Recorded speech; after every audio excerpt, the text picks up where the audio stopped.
Hey guys, tonight you find yourself standing in the blue-black hour before dawn on a floor of cold stone and flattened rushes, with damp straw prickling through a torn mattress sack in the corner and last night's smoke still lounging in the soot-black rafters like it pays rent.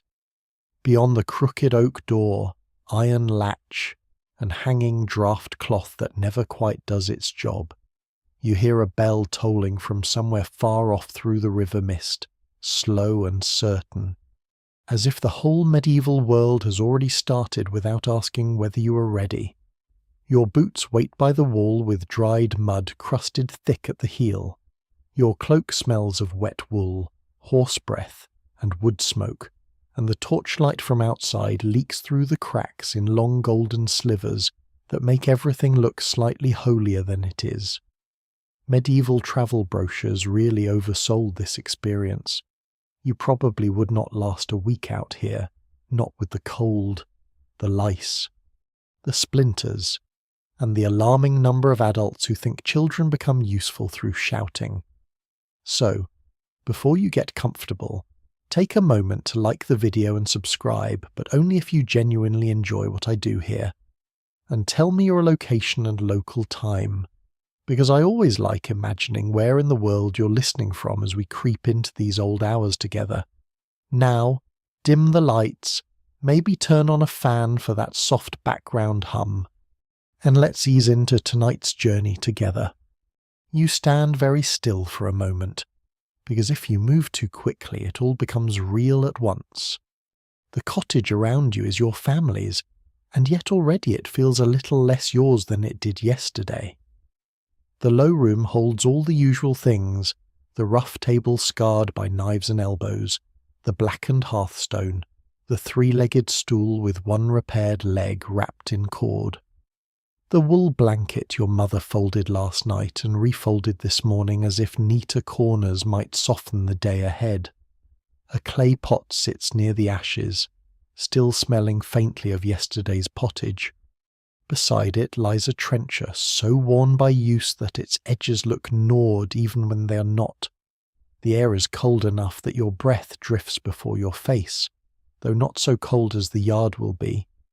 You know this because you have lived with such cold all your life, but knowing a thing is different from welcoming it. Today you go to town, not as a pilgrim with a badge pinned proudly to your cap, not as a merchant with coin tucked deep under your belt, not as a monk in search of relics, or a drover, or a wandering player, or even a farm servant hired for a season. You go as something quieter and more binding than that. You go to be apprenticed. The word has hung over the house for weeks, spoken low by the hearth after supper, or muttered near the yard when they thought you were not listening. Master Gervais in the town has agreed to take you, your father said, and there was relief in his voice braided so tightly with worry that even then you understood the bargain. A craft is a future, a master means food, training, and a place in the world if all goes well. If all goes less well, it means bruised pride, blistered hands, and learning very quickly that other men's households are stricter than your own. No one can quite agree whether apprenticeship is a gift handed to a child or a burden tied neatly with hopeful words. Most likely it is both. At the hearth your mother is already awake, though she has made the sort of quiet only mothers and thieves truly understand. She kneels to blow life into the embers, and a small orange breath opens under the ash. Her kirtle is wool, faded brown at the hem, with an apron thrown over it and her hair bound back beneath the linen cloth. The light catches her hands, red at the knuckles from cold water and years of work. She does not fuss over you much. That would be worse. Instead, she sets a crust of coarse bread on the table and a little onion beside it, as if the ordinary shape of breakfast might keep the world from tilting. Eat, she says, you do. The bread is hard enough to suggest it once had military ambitions, but dipped in a little watered ale it softens. The onion bites sharp and honest. This is no feast day meal with honey or spiced wine or anything fit for the tables of people who own more than one blanket. This is the breakfast of those who mean to last the day. A little ale in the morning is common enough, weak and cloudy, safer in many places than doubtful water, and less cheerful than people pretend. Some swear onions keep off chill fevers. Some swear they drive away worse things to ague, bad humours, even spirits that haunt crossroads and cattle pens. Even now, it is hard to tell whether onions are medicine, superstition, or simply the one vegetable medieval people are determined to force into every crisis. Your father comes in from the yard with the smell of cold air clinging to him. He has already been to the byre. Bits of straw cling to his boots, and his beard is wet from mist. He hangs his cap on the peg and looks at you with the expression men wear when they are trying not to let tenderness become visible in daylight. He has mended your belt himself. You can tell by the clumsy stitch near the buckle. On the bench beside him waits the bundle you're to carry: one spare shirt, one pair of hose, a little comb of bone, a wrapped scrap of cheese, and the small wooden spoon your mother insists you take, because she says a household may feed a boy but still fail to lend him anything sensible. There is also, tucked carefully into the fold, a tiny pewter token of St. Eligius. It is dark with age and not particularly impressive. The saint's face is worn nearly smooth. It may even be some other saint entirely by now. Those who tell the tale never fully agree whether old tokens lose their proper identities or whether saints, being holy, simply do not mind being mistaken for each other once the metal wears down. Your mother presses it into your palm all the same. For luck, she says. Your father snorts, but softly. Luck is for gamblers and abbots. Then for memory, she replies. No one argues after that. Outside, the yard is silvered with frost along the fence rails, so the ground beneath is mostly mud, as though the season cannot decide whether to threaten beauty or inconvenience. A hen fusses by the woodpile. Somewhere beyond the hedge a dog barks once, twice, then loses interest.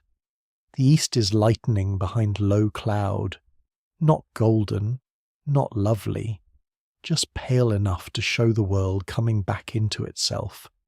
The bell you heard before still tolls from far off, perhaps from the abbey near the river road, perhaps from the parish church in the next village, perhaps from both if the damp air is carrying sound kindly. You sling the bundle over your shoulder and at once feel older by at least 3 disappointing years. The road to town is not long by the reckoning of men with horses, but longer by the reckoning of feet and weather. Your father will walk the first stretch with you. After that, near the market cross where the road broadens, he'll put you into the care of a carter bound the rest of the way, because the carter owes him a favour involving a pig, a ditch, and a level of embarrassment no one now discusses directly. You leave the cottage behind. The lane is slick where wagon ruts have filled with last week's rain. Bare branches rattle lightly above the hedges. Smoke rises from a neighbour's chimney in a blue thread and lies low in the cold. You pass the little roadside shrine at the fork, the one with its smoke-black niche and uncertain relic inside. Someone has tied a strip of faded saffron wool to the thorn bush above it. Someone else has left a crust of bread or perhaps forgotten it there. Your father touches 2 fingers to his brow as he passes.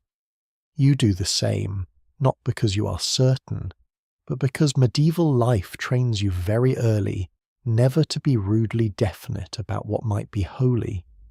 At the next bend you meet old Maud carrying herbs in a basket under her shawl.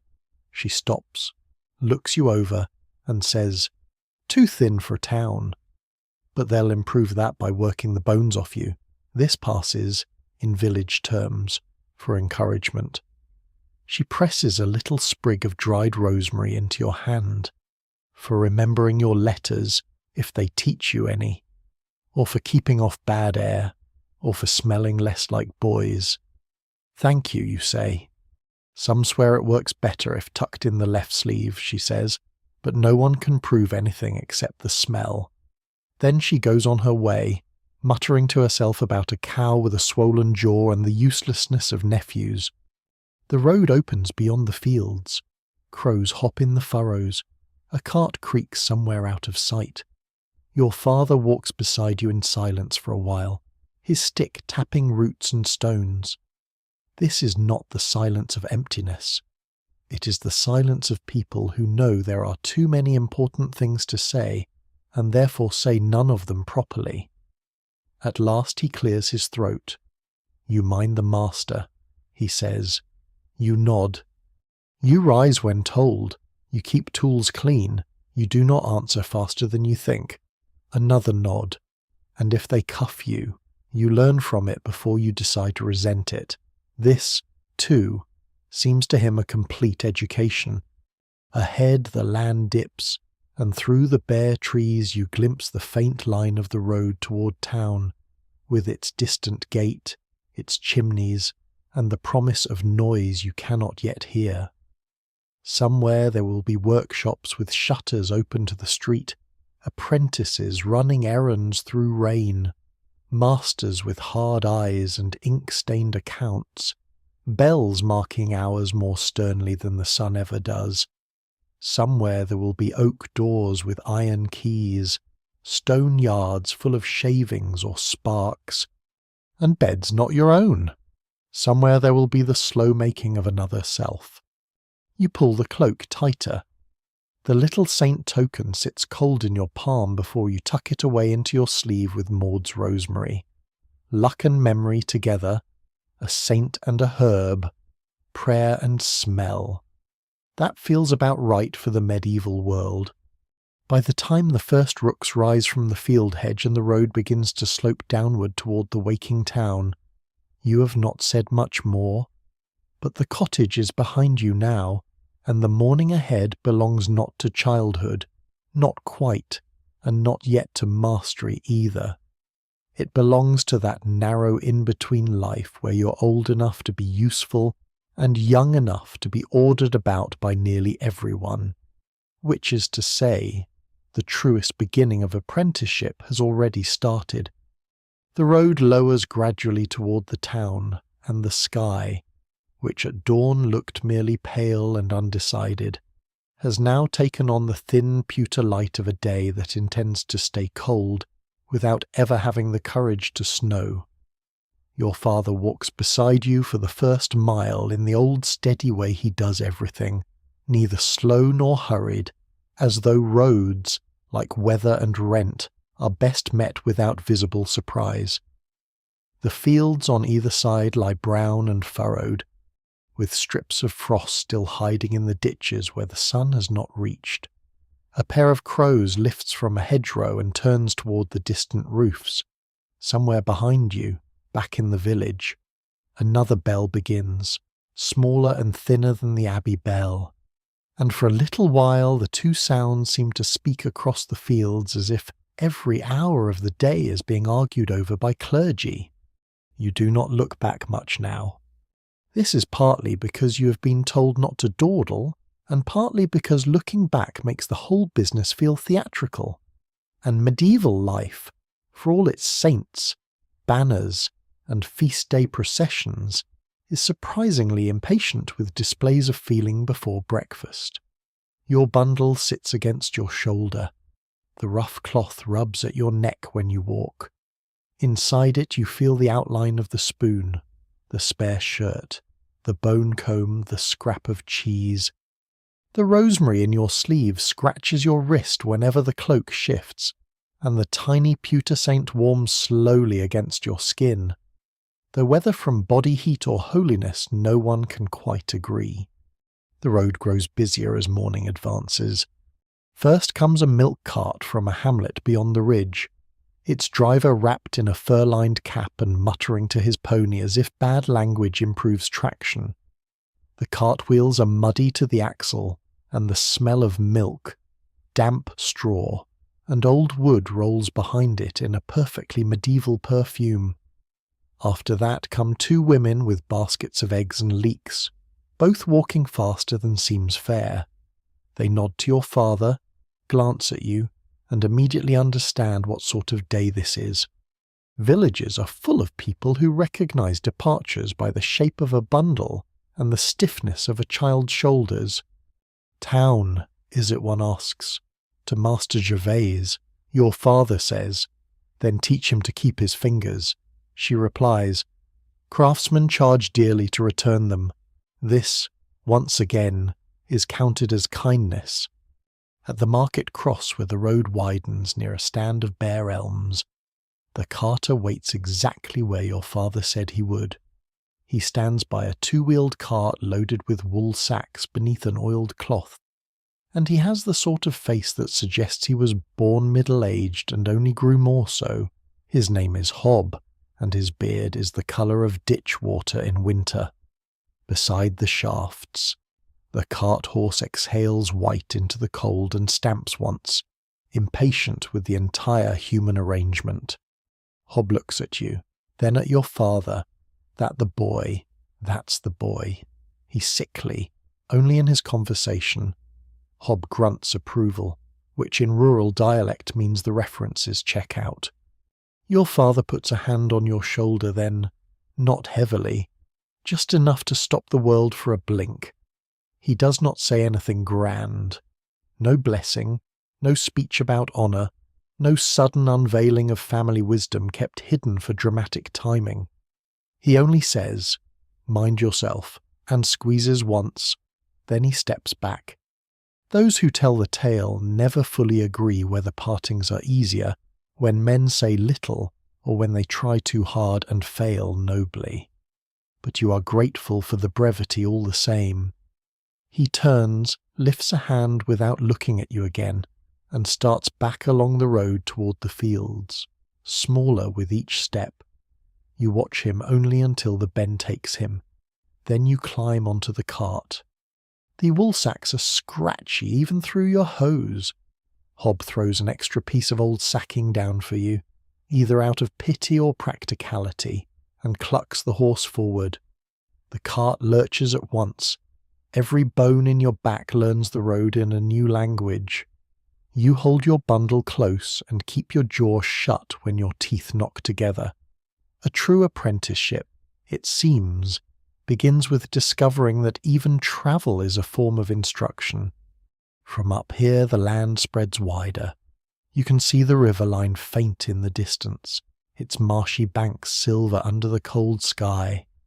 Beyond it rises the town at last, not immense, not dreamlike, but undeniably larger than anything in your village.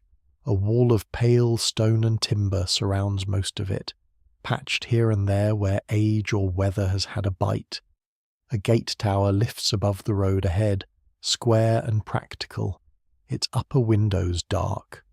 Smoke trails from within the walls in several grey ribbons. Somewhere inside those walls people are already bargaining, hammering, kneading, praying, coughing, sweeping, shouting, counting, and correcting children with the economy of energy for which the age is justly famous. You have seen the town before, once or twice from the market outskirts, clinging close to your father's side while he sold barley or bought iron nails one at a time, as though each one had to prove itself worthy. But you have never entered it as someone who belongs there for longer than an hour. That makes the sight feel altered. The town no longer looks like an event, it looks like a verdict. Hob drives in silence for a while, then says, "Master Gervais deals in wooden fittings. Good trade. Better than tanning, unless you enjoy smelling like a dead cow's afterthought." You nod, not sure whether reply is required. He seems to decide it is not. Workshop near the Cooper's Lane. House attached. Wife reputed sharp. 2 senior lads, 1 journeyman when sober, 1 girl servant with more sense than all of them. He flicks the reins lightly. "Don't steal. Don't whine. Don't touch tools without being told. This appears to be the town version of Old Maud's herbal advice. As you draw nearer, the road turns from field track to something harder packed and more deeply scarred by wheels. Ditches widen. Hedges give way to timber fences and little garden strips with winter cabbages standing stubborn and blue-green in the cold. A roadside shrine leans near the final bend, its painted saint nearly erased by rain. Yet someone has set a beeswax candle stub at its base. Some swear travellers should spit over the left shoulder before entering a town for the first time in a new season, to keep envy and market cheats at bay. Others say touching the gate threshold with 2 fingers is wiser. Even now, it is hard to tell whether medieval custom exists to protect the soul, or simply to give nervous hands something to do. The road joins a cluster of others, and now you are among people steadily. A monk on a mule passes with a satchel slung behind him, and boots that suggest vows of practicality if not poverty. 2 drovers wrestle a pair of pigs toward the gate while pretending it is all going well. A woman in an indigo hood carries a basket covered in linen, and from beneath it comes the hot yeasty smell of bread. Behind her trundles a boy your age or near it, balancing a hoop of iron and a bundle of split hazel rods.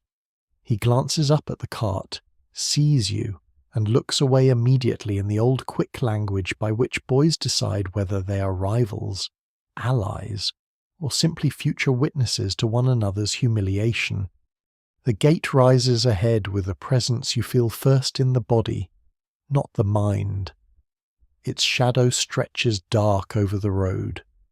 The arch is oak-doored and iron-banded, open now but narrow enough to turn every cart into an act of permission. On either side stand men with spears and padded jacks, one stamping his feet for warmth, the other chewing something with the weary patience of a man who's already had to explain taxes twice this morning. Above them hangs the town's device painted on a shield board weathered by rain and soot. You pass under the gate at dusk in the outline because that is how memory likes to arrange grand entrances.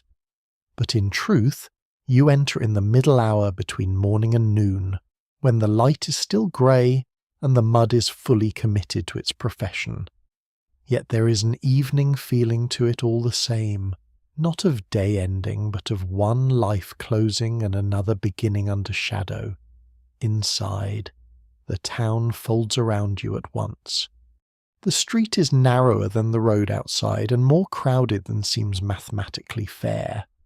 Timber houses lean toward one another overhead, as if sharing gossip from upper stories. Shutters stand open over shop fronts. A cooper's yard spills hoops and staves into the lane. Somewhere unseen a smith hammers with a rhythm that seems to strike the stone under your ribs. The smell arrives in layers so dense they feel almost architectural wood smoke. Horse dung, wet wool, onions frying in fat. Slopped from a doorway. Leather, fish, tallow, damp rushes, human breath, old cabbage, and that faint sharp sweetness that belongs only to beeswax candles in richer houses and chapels. You stare despite yourself. A boy in a russet cap dashes past with the tray of trenchers and nearly loses all of civilization at your knee. A pair of apprentices in teal and brown livery wrestle a plank through the crowd while shouting, "Mind, mind," with the authority of kings and the grace of thrown geese.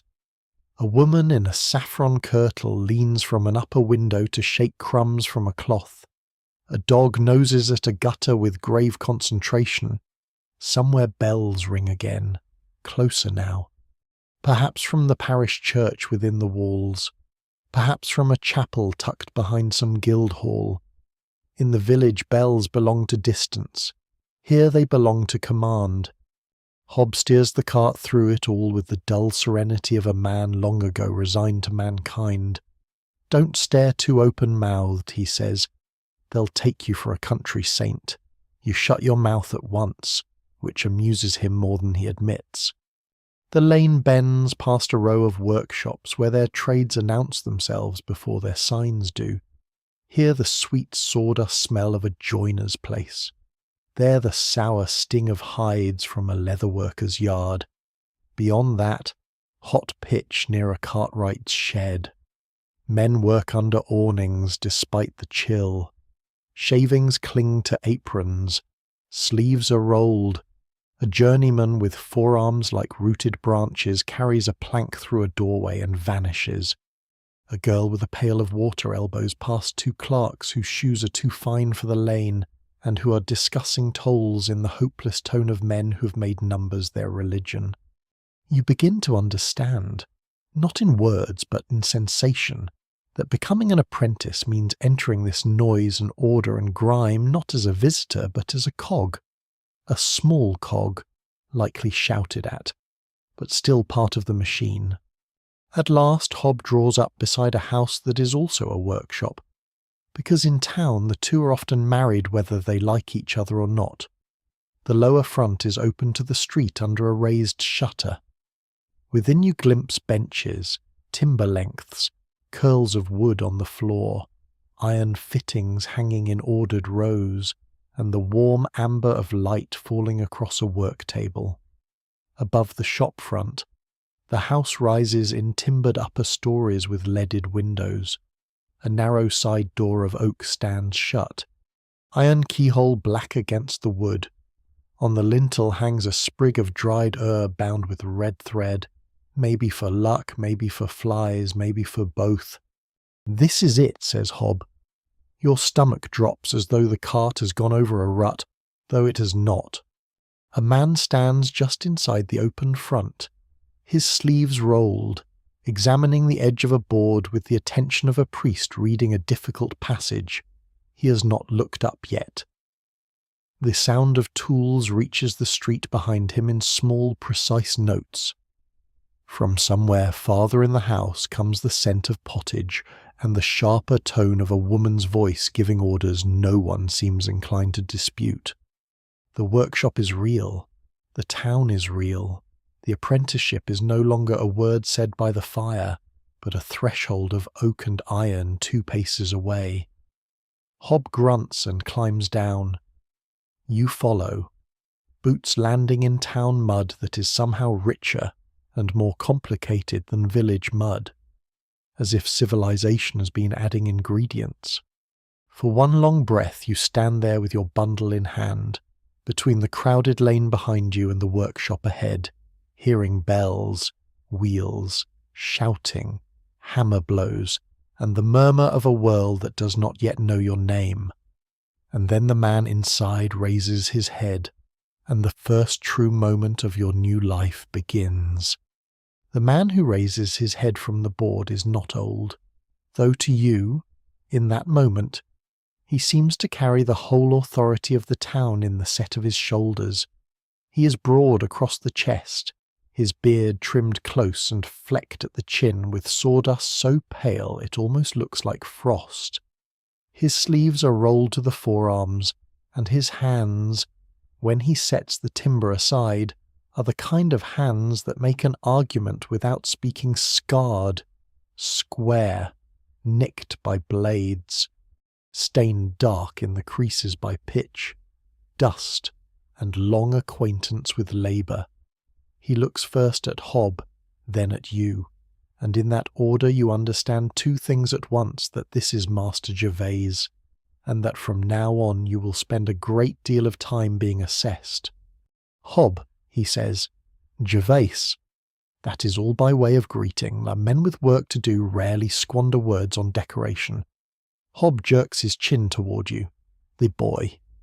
Master Gervais lets his eyes rest on you a moment longer. Not cruelly, not warmly either. Simply as a cooper might inspect a cask hoop or a merchant a bolt of cloth checking for flaws, hidden weakness, and whether the thing before him is likely to justify the trouble of owning it. You try very hard to stand straight without looking stiff, respectful without looking foolish, and alert without appearing like a hound that expects to be kicked. You almost succeed. Name, he asks. You tell him. Age. You tell him that too. He nods once, as though the number confirms nothing in particular. Can you read a little? Master. Can you count? Yes. Master. Can you keep your mouth shut when wiser men are speaking? You hesitate half a heartbeat too long, which answers the question in a way you deeply regret. Hob, traitor that he is, gives a snort into his beard. Master Gervais does not smile, but something shifts near one eye in a way that suggests amusement has passed through him like weather through a field. We'll improve that, he says. Inside the workshop the air is warmer than the lane, though not truly warm. It carries the dry, sweet smell of fresh shaved wood, mingled with glue, smoke from the back hearth, and the cold metallic scent of iron tools. A bench runs beneath the front shutter where better light can reach. On pegs along the wall hang saws, augers, wooden mallets, chisels wrapped in leather rolls, and measuring cords coiled with a neatness that makes you suddenly aware of how untidy your whole childhood has probably been. Thin curls of pale wood lie across the floor like wind-blown ribbons. In a corner, half hidden in shadow, stands a chest banded in iron. Nearby rests a half-finished stool, one leg clamped tight in place as though the furniture itself is being disciplined. The room is not grand. It is too useful for grandeur. Yet to you it seems rich with meaning. Every tool belongs. Every shaving on the floor has been made by a hand that knew what it wanted from the wood. Every mark on the bench was earned. No one can quite agree whether a good workshop feels more like a chapel or a battlefield. It has the order of one, and the casualties of the other. Hob and Master Gervais exchange the expected practicalities. Your father has arranged terms, but terms, like weather, always deserve repeating. 7 years, board and training, obedience. No wages yet beyond food, lodging, and instruction. A small yearly gift at feast time if the master is satisfied and the boy has not proved himself bent on ruin. Hob mentions your father's name, the pig, the ditch, and the favour still owed. Master Gervais nods at each in the order of importance, which is to say your father, then the pig, then the ditch. A woman's voice sounds from deeper in the house, while Master Gervais turns half around and replies, "He's arrived." Then stop discussing him like a damaged bucket and bring him in. This, you gather immediately, is the mistress of the household. If the workshop is the master's domain, the house attached to it belongs to a different force altogether. You pass through a narrow inner door, and at once the space changes shape around you. The ceilings are low. The passage smells of wool, onions, and stored apples. Hooks by the wall hold cloaks, aprons, and a pair of children's pattens much smaller than your own feet. Beyond lies the main room, lit by a side window and the orange-red murmur of the hearth. Rushes cover the floor, though they have long since given up the luxury of freshness and have settled into the more realistic condition of being useful. A long table stands near the fire. Above it hang pewter spoons, a ladle, a bunch of drying herbs, and one polished iron key large enough to suggest a chest or store cupboard worth worrying over. Mistress Gervais stands by the hearth with flour on her sleeve and command in every line of her body. She's not tall, but height seems an unnecessary extravagance in someone who already occupies the room so completely. Her kirtle is dark green, her apron linen, her hair covered by a white cloth wound neat and practical about her head.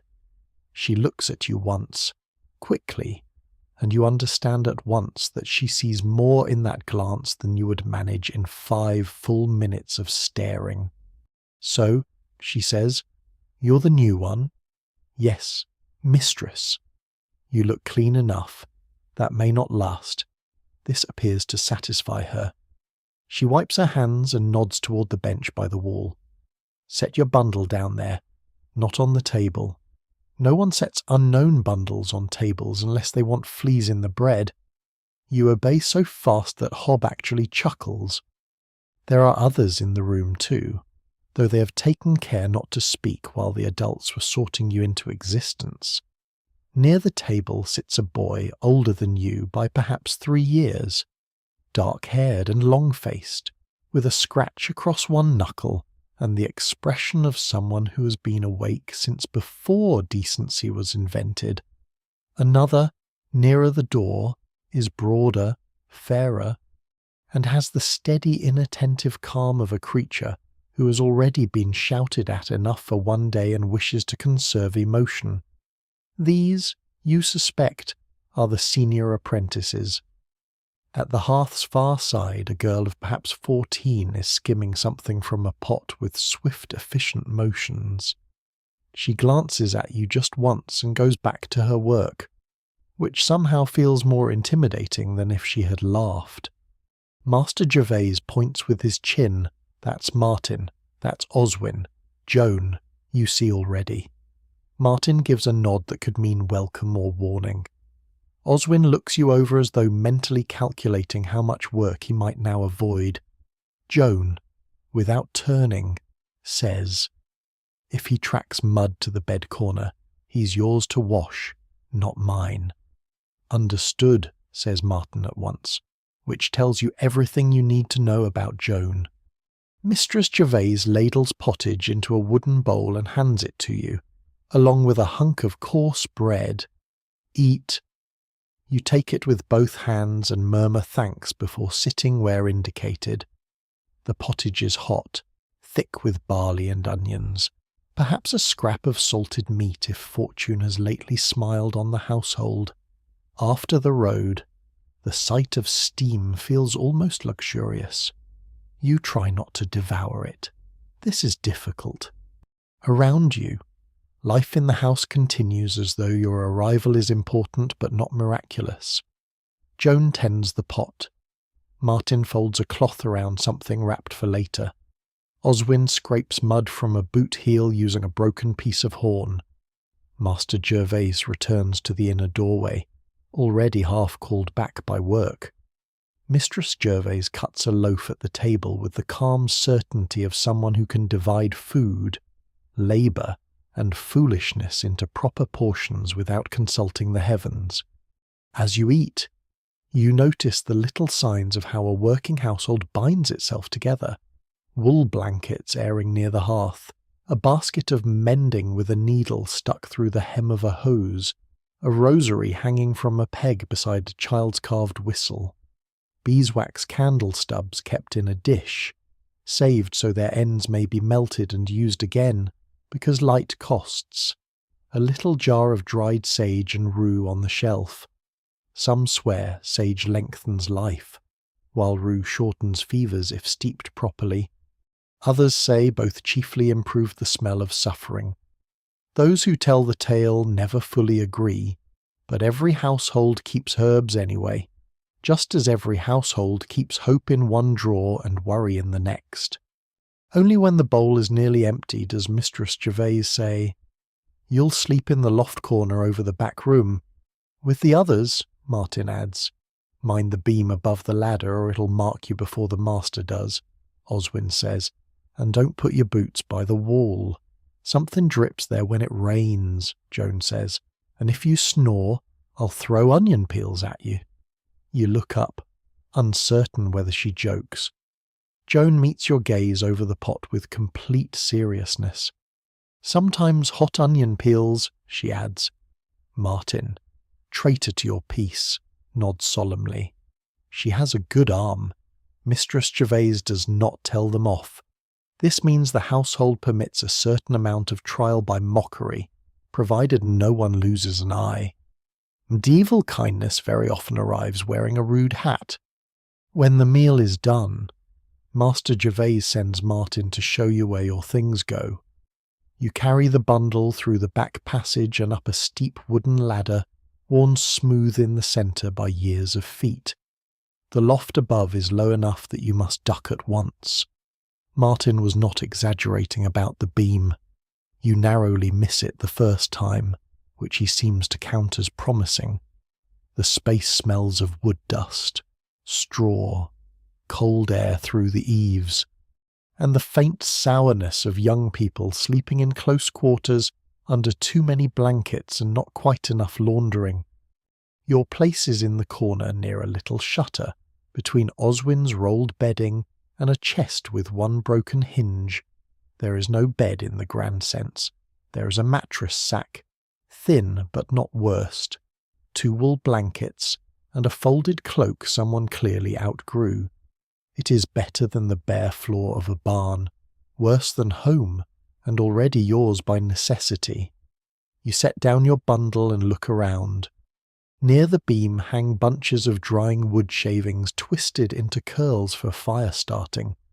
Beside the wall lies a single worn shoe, owner uncertain. A pilgrim badge is pinned into a rafter crack, showing St. James or perhaps merely a man with a hat. No one can quite agree whether such little objects protect a sleeping place, or simply mark it as inhabited by someone who wants protecting. Martin sees you looking. "Don't touch that," he says. Oswin says the last boy who moved it got the ague. Oswin, from below, shouts. I said he got the ague after moving it. Sequence matters. That makes Martin grin.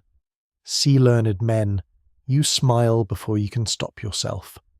There, in that low loft with the cold pressing at the shutter and the smell of unfamiliar blankets rising around you, the strangeness of the day finally catches up. You are no longer on the road, no longer by your father's side, no longer in your mother's house, where even the draughts know your name. You belong for now to this workshop, this family that is not family, this table, this ladder, this corner, this set of voices rising and falling below. The town sounds drift in through the shutter-crack cartwheels. A dog, a bell, someone shouting for a Cooper, someone else laughing too loudly, a burst of hammering from the lane. All of it keeps going without pausing to ask how you feel about any of it. That, perhaps, is the first real lesson of apprenticeship. Martin nudges your shoulder lightly. "Come on," he says. "There's still wood to bring in, and if you stand here too long you'll start thinking." It is impossible to tell whether this is advice or threat. Either way, you follow him down into the dim, warm noise of the house, where your first evening in the master's keeping begins not with ceremony, but with chores, pottage, and the growing certainty that comfort in this new life will always have to be earned before it is trusted. By the time the light outside has gone from cold pewter to the deeper blue of evening, you already understand one thing very clearly. A master's household does not pause to let a new apprentice settle into his feelings. Feelings, like soft cheese and summer berries, are luxuries best enjoyed by those with spare time and no immediate need to carry wood. So, you carry wood. Martin leads, you follow.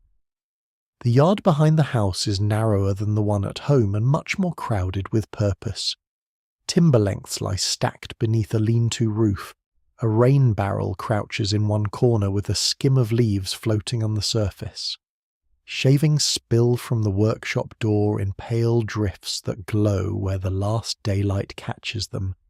Somewhere beyond the adjoining fence, a cooper is still hammering hoops onto a cask. Each ring of iron and wood arriving through the dusk with the steady authority of a trade that intends to go on forever.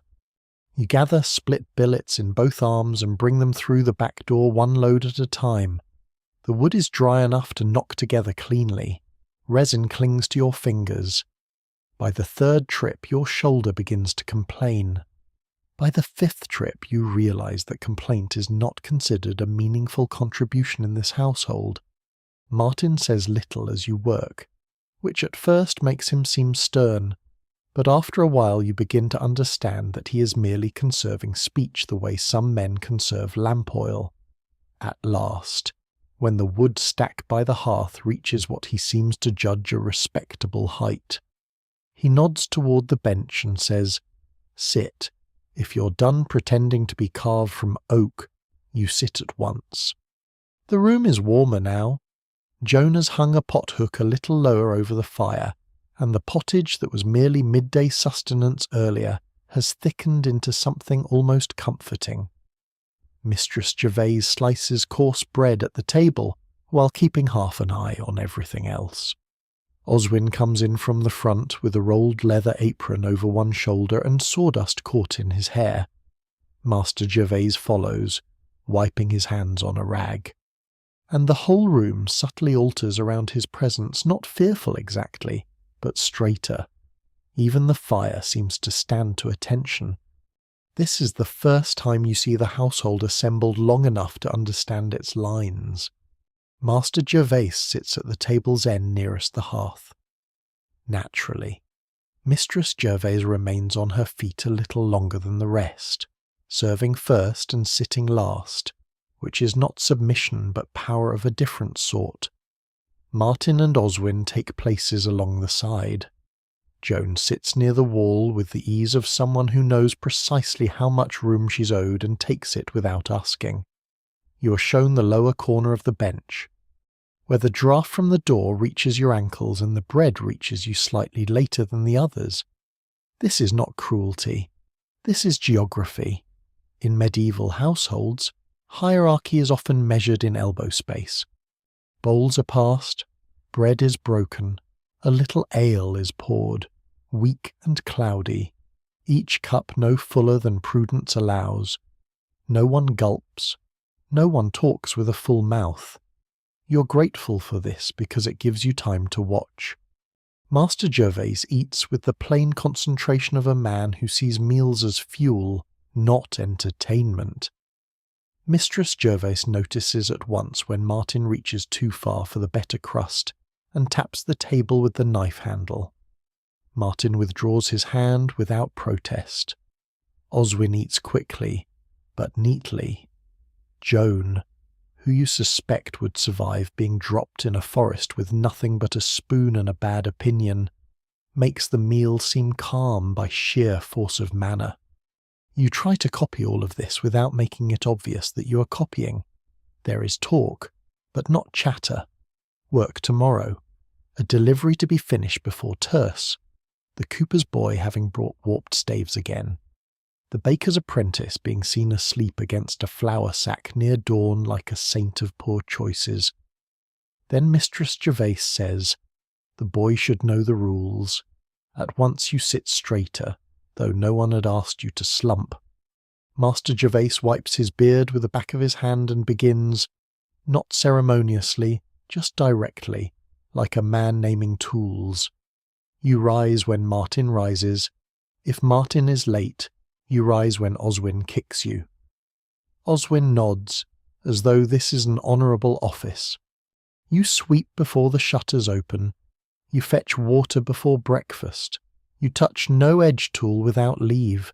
You borrow nothing without asking. You waste no candles. You do not leave shavings near the hearth. You do not track mud into the workshop if you value your ears. He pauses to drink, then continues. You answer when spoken to. You say master to me, mistress to her, and you learn quickly who else in this house can make your life unpleasant. At this, Joan lifts her eyes from her bowl and says, "That would be everyone." Martin actually smiles into his ale. Even Mistress Gervais allows the corner of her mouth to move. Master Gervais continues as if the interruption was part of the lesson. If I send you on an errand, you go straight there and back. If coin changes hands, your count must match mine. If anything breaks in your grip, you tell it. If anything goes missing near you, you tell that too, before silence makes you look more guilty than truth. No one can quite agree whether masters in such households prize honesty because it is virtuous or simply because tools cost money. Most likely honesty becomes virtue once replacement prices are known. Mistress Jervis adds her own laws without waiting for permission. Boots stay by the lower door, not by the bed straw. Cloaks hang, they do not heap. Bowls are rinsed, not abandoned. If you're sick, you say it before the bedding knows. If you're lazy, I'll know without asking. And if you bring lice into the loft, I will shave you myself and call it mercy. You nod so fervently that Martin looks briefly concerned for your neck. Also, Joan says, do not sit on my mending basket. That happened once you ask, before thinking. Twice, says Joan. First boy cried, says Oswin. Second one bled, says Martin. Those who tell the tale never fully agree whether apprenticeships are built more on discipline or on the careful preservation of ridiculous incidents for future use. But these household stories clearly function as both warning and entertainment. When the meal is done, you're handed your bowl to rinse at the back trough. The water is colder now than it was earlier, sharp enough to make your fingers feel suddenly ceremonial, as if you are dipping them into some bleak sacrament of obedience. Overhead, the first stars are struggling through a skin of cloud. The town sounds have softened but not stilled. A bell rings somewhere within the walls. A gate chain clinks. From an upper window across the lane comes laughter, followed by a cough. The air smells of rain not yet fallen, wood smoke, and the sour sweet yeast of ale from a nearby house. When you come back in, Master Gervais is checking the front shutters. He bars them from within and drops the iron pin into place. The workshop beyond is now lit only by one tallow lamp and the orange wash from the house hearth. In this light, the tools hanging on the walls look almost like dark sleeping creatures. The benches cast long shadows. A half-finished chest sits in silence near the rear, its lid propped open, smelling of fresh oak. Some swear tools should never be left crossed overnight, or mischief follows by morning blunt blades, bad tempers, clumsy fingers. Others say that is nonsense invented by old masters who prefer tidy apprentices. Yet you notice, when Martin puts away the mallets and square, that nothing is left crossed all the same. Workshops, you begin to see, have their own pieties. Later, when Mistress Gervais sends Joan to bank the hearth and Martin to check the yard latch, Oswin jerks his head toward the loft ladder. Come on, new saint. Before the warm corner gets stolen, you follow him up. The loft is darker now, lit only by a stub of candle set in a drip of old wax on the floorboard near the beam. The flame is thin and trembles whenever the night air slips through the shutter crack. Martin kicks off his boots and rolls himself into blanket and straw with practised economy. Oswin sits long enough to rub goose grease into a split knuckle, muttering that winter finds every crack in skin and house alike. He sees you looking and offers the little pot. Here, better this than bleeding on the shavings tomorrow. You take a little and rub it into your own hands, which are rougher than this morning already. The grease smells faintly of herbs comfrey, perhaps, or marigold. Some swear goose fat mended with comfrey heals skin faster. Some swear it only makes you smell more edible to vermin. Those who tell the tale never fully agree, but again, everybody uses it. You spread your blankets in the corner assigned to you. The mattress sack rustles dryly beneath. Through the little shutter crack you can see only a sliver of sky and the upper line of the neighbouring roof. A draught touches your cheek. Somewhere below, Mistress Gervais moves about the room one last time, checking latch, lamp, ashes, bread cloth, all the little final acts by which a house submits itself to night. Then there is darkness, or almost darkness. The candle is pinched out to save it. Below, only the embers breathe.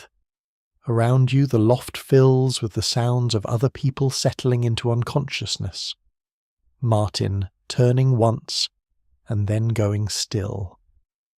Oswin clearing his throat, the low creak of boards, the wind rubbing softly at the eaves. You lie on your back and stare into dark that is never entirely black, because memory keeps drawing the shapes of beams above you. This is not home. That thought arrives gently, but thoroughly. Home has your mother's folded blanket, your father's cough from the hearthside, the smell of your own doorway, the exact complaint of your own floorboards. Here everything is close but not known. Even the warmth below rises with unfamiliar habits. You hear the house differently because you do not yet belong to its noises. From the lane outside comes one last burst of sound, a drunken voice, then another, then laughter clipped short, perhaps by a wife, perhaps by a wall, perhaps by a ditch. Town life, it seems, keeps later hours and worse decisions. After that, only a dog barks twice and a distant bell marks the next portion of the night. You think of your father turning back at the bend, of your mother pressing the saint token into your palm, of the rosemary in your sleeve, of Master Gervaise's hard eye, Joan's sharper one, Martin's careful silence, Oswin's offered goose grease. You think, too, of the workshop below with its benches, its tools, its shaving smelling sweet and dry in the dark. Tomorrow, before dawn, you will wake in this loft and climb down into that room not as a guest but as a piece of it. Even now, it is hard to tell whether that thought comforts you or frightens you. At last Martin's voice comes through the dark, quiet and half asleep. "If you're still awake," he says, "mind the beam when you get down. I know. No, you think you know?" A pause. Then from the other side Oswin says, "He'll hit it." "Certainly," says Joan from somewhere below, astonishingly still awake. Probably with feeling, in the dark, despite yourself. You smile. It is a small thing, barely a kindness, yet in that cramped loft under wool blankets and draughty rafters, with unfamiliar people already fitting you into the shape of their nights, it is enough to make the room feel a fraction less strange. And so, your first night in the master's house begins properly not in peace exactly, but in tiredness, rules, cold hands, and the uncertain comfort of knowing where your boots must stand by morning. You wake before you understand that you are awake. For one thick, confused moment, you know only cold, darkness, and the rough drag of a wool blanket against your chin. The loft around you is black except for the faintest grey leaking through the shutter crack. Someone nearby is breathing through a blocked nose. Someone else has one heel sticking from the blanket and will certainly regret it when morning fully arrives. The beam above you waits in silence like an old joke preparing itself. Then, from below, there comes the unmistakable sound of Mistress Gervais stirring the hearth, and all at once the strangeness of yesterday returns in a rush. You're not at home. You're in the master's loft, in the town, in the workshop house, in the life that begins before dawn and does not especially care whether you slept well. A hand thumps your shoulder through the blanket. Martin's voice, low and already fully practical, says, "Up." You obey on instinct, which is fortunate, because a heartbeat later Oswin says from the darkness, "If he stays there, I'm taking his blanket." That seems entirely plausible.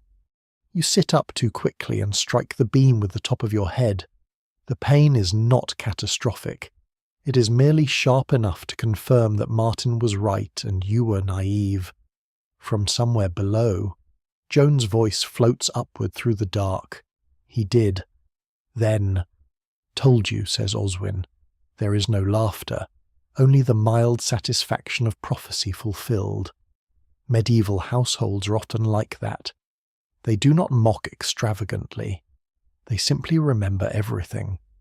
You pull on your hose and boots by feel, fingers stiff with sleep and cold. The leather is colder than seems Christian. The rosemary still tucked in your sleeve gives off the faint dry scent of herb and dust when you move.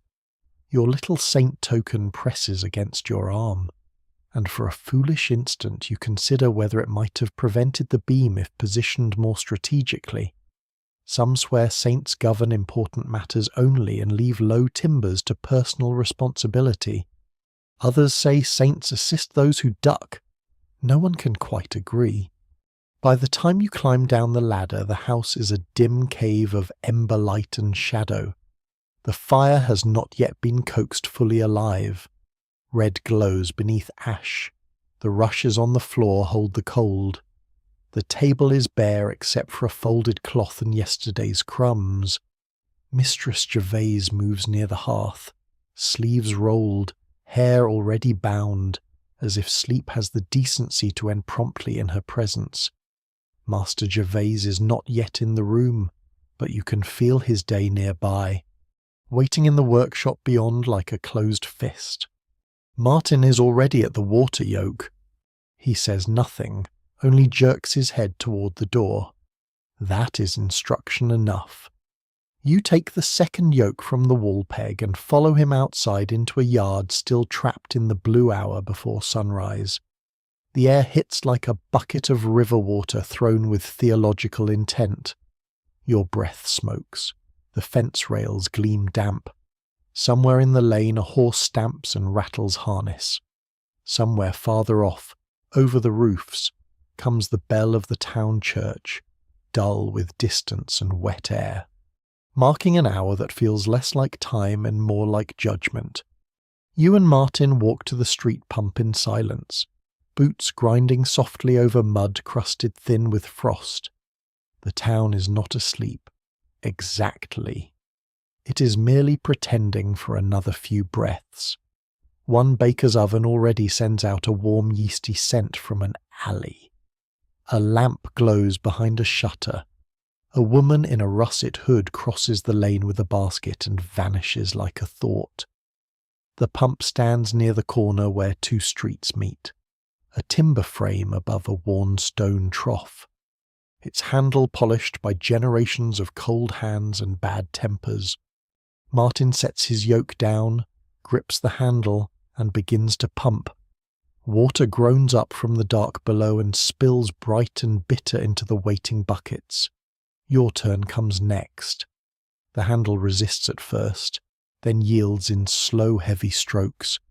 The effort wakes your shoulders properly. The iron smell of the water rises at once. By the second bucket your fingers burn. By the fourth they have gone past burning into a useful numbness. "Don't slop it," says Martin, which is not unfair advice given how much you are slopping it. You carry the buckets back two at a time, one load after another, the yoke biting across your shoulders in a line that grows more personal with each journey. The yard mud grips your boots. Water leaps over the rims onto your hose. The sky lightens by degrees above the roofs, though no sunrise shows yet, only a paling. In the workshop shutters, the cracks between the boards are still black. The whole household seems to be holding its breath until the buckets are full. When the water jars and pails inside have been filled to Mistress Gervase's satisfaction, Martin hands you the broom. This one is made of bound birch twigs, worn smooth at the grip and fraying slightly at the outer ends. It is not a noble instrument. It is, however, clearly the beginning of your education. You sweep the house room first, he says, then the workshop, not the shavings pile by the back bench. Master wants those kept dry for kindling. You nod, though there is more to remember than you expected in the simple matter of dirt. Sweeping a medieval household is less about removing filth than persuading it to migrate into temporary order. The rushes shift, ash dust rises, little scraps of thread, peel, straw, and wood shaving gather where you drive them. The floor is stone in parts, board in others, and every seam seems to have made private arrangements with crumbs.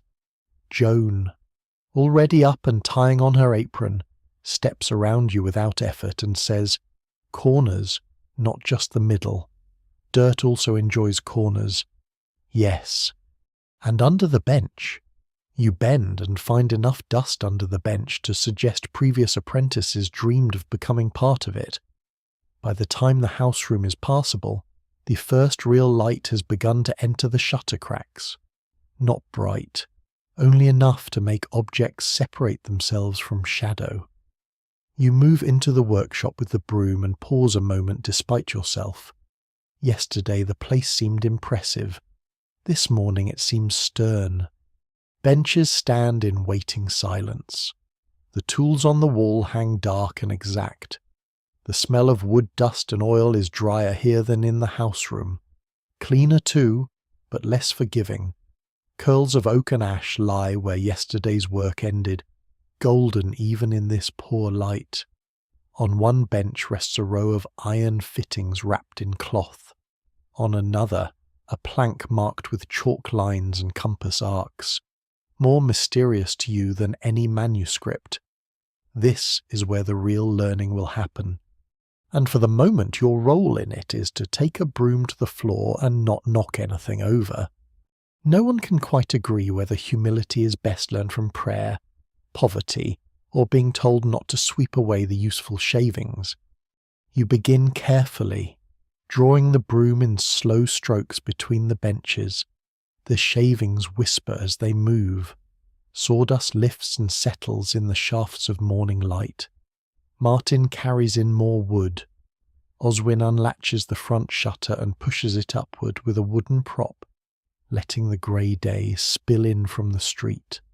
The lane outside wakes audibly at once cartwheels, a dog, a hawker already advertising onions with excessive confidence, and the clop of some poor beast about its duties.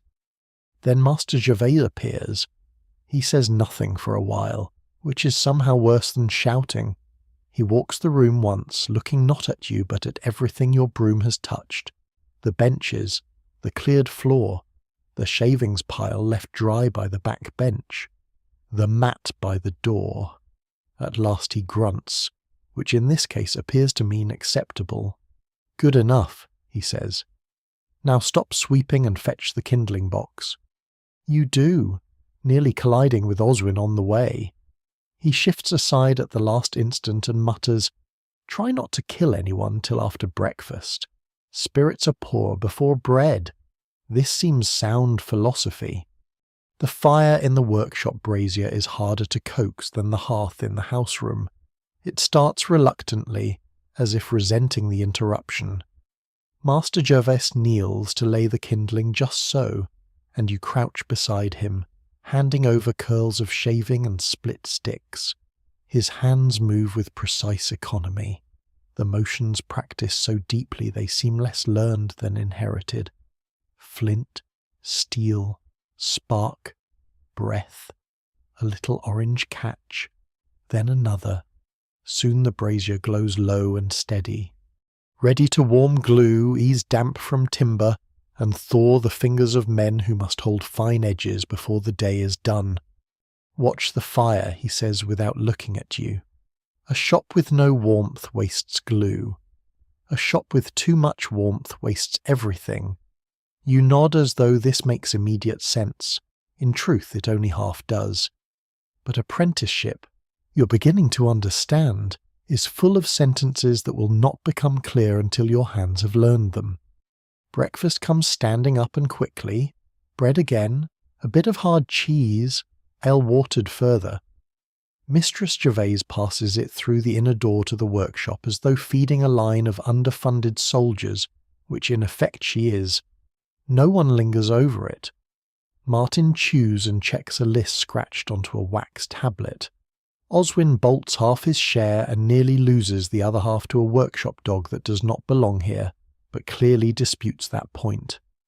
Joan appears only long enough to hand over more bread and say, The master wants the small auger brought to the front bench, and if either of you leaves crumbs in the shavings, I'll feed you to the rats." "Which rats?" says Oswin. "The ambitious ones," says Joan, and is gone. You eat your crust and cheese by the brazier, letting the heat touch your fingers. Outside, the town is fully lifting itself into motion now. Bells mark another hour. A cart rattles past close enough to shake dust from the shutter frame. Somewhere a cooper's mallet begins its day. Somewhere else a woman laughs sharply, then louder, as if argument and humour are simply neighbouring rooms in her nature. The workshop begins to fill with tasks, not yours, not yet in any glorious sense. Yours are the first layer of labour beneath the labour. Carry that, hold this, sweep again there, bring the water jug, fetch the rag, take these shavings out, stack those offcuts by size, the work beneath the work. It is humbling in a way that feels almost physical, as though your very importance is being planned thinner by the hour. And yet there is a strange comfort in its order. A place for wood, a place for tools, a place for kindling, a place to stand out of the master's path, a place, even, for your own two hands, though they have not yet learned anything clever. You begin to see how skill rests on a floor built of chores. Before a boy shapes timber, he carries water. Before he handles fine tools, he learns where not to put his boots. Before he becomes useful, he becomes reliable. Some swear that every craft begins in the back, not the front in hauling, sweeping, fetching, lifting, and keeping quiet until the materials themselves begin to teach you their names. Watching Master Gervais move from bench to bench, checking grain, sighting edges, measuring with cord and eye, you begin to think that may be true.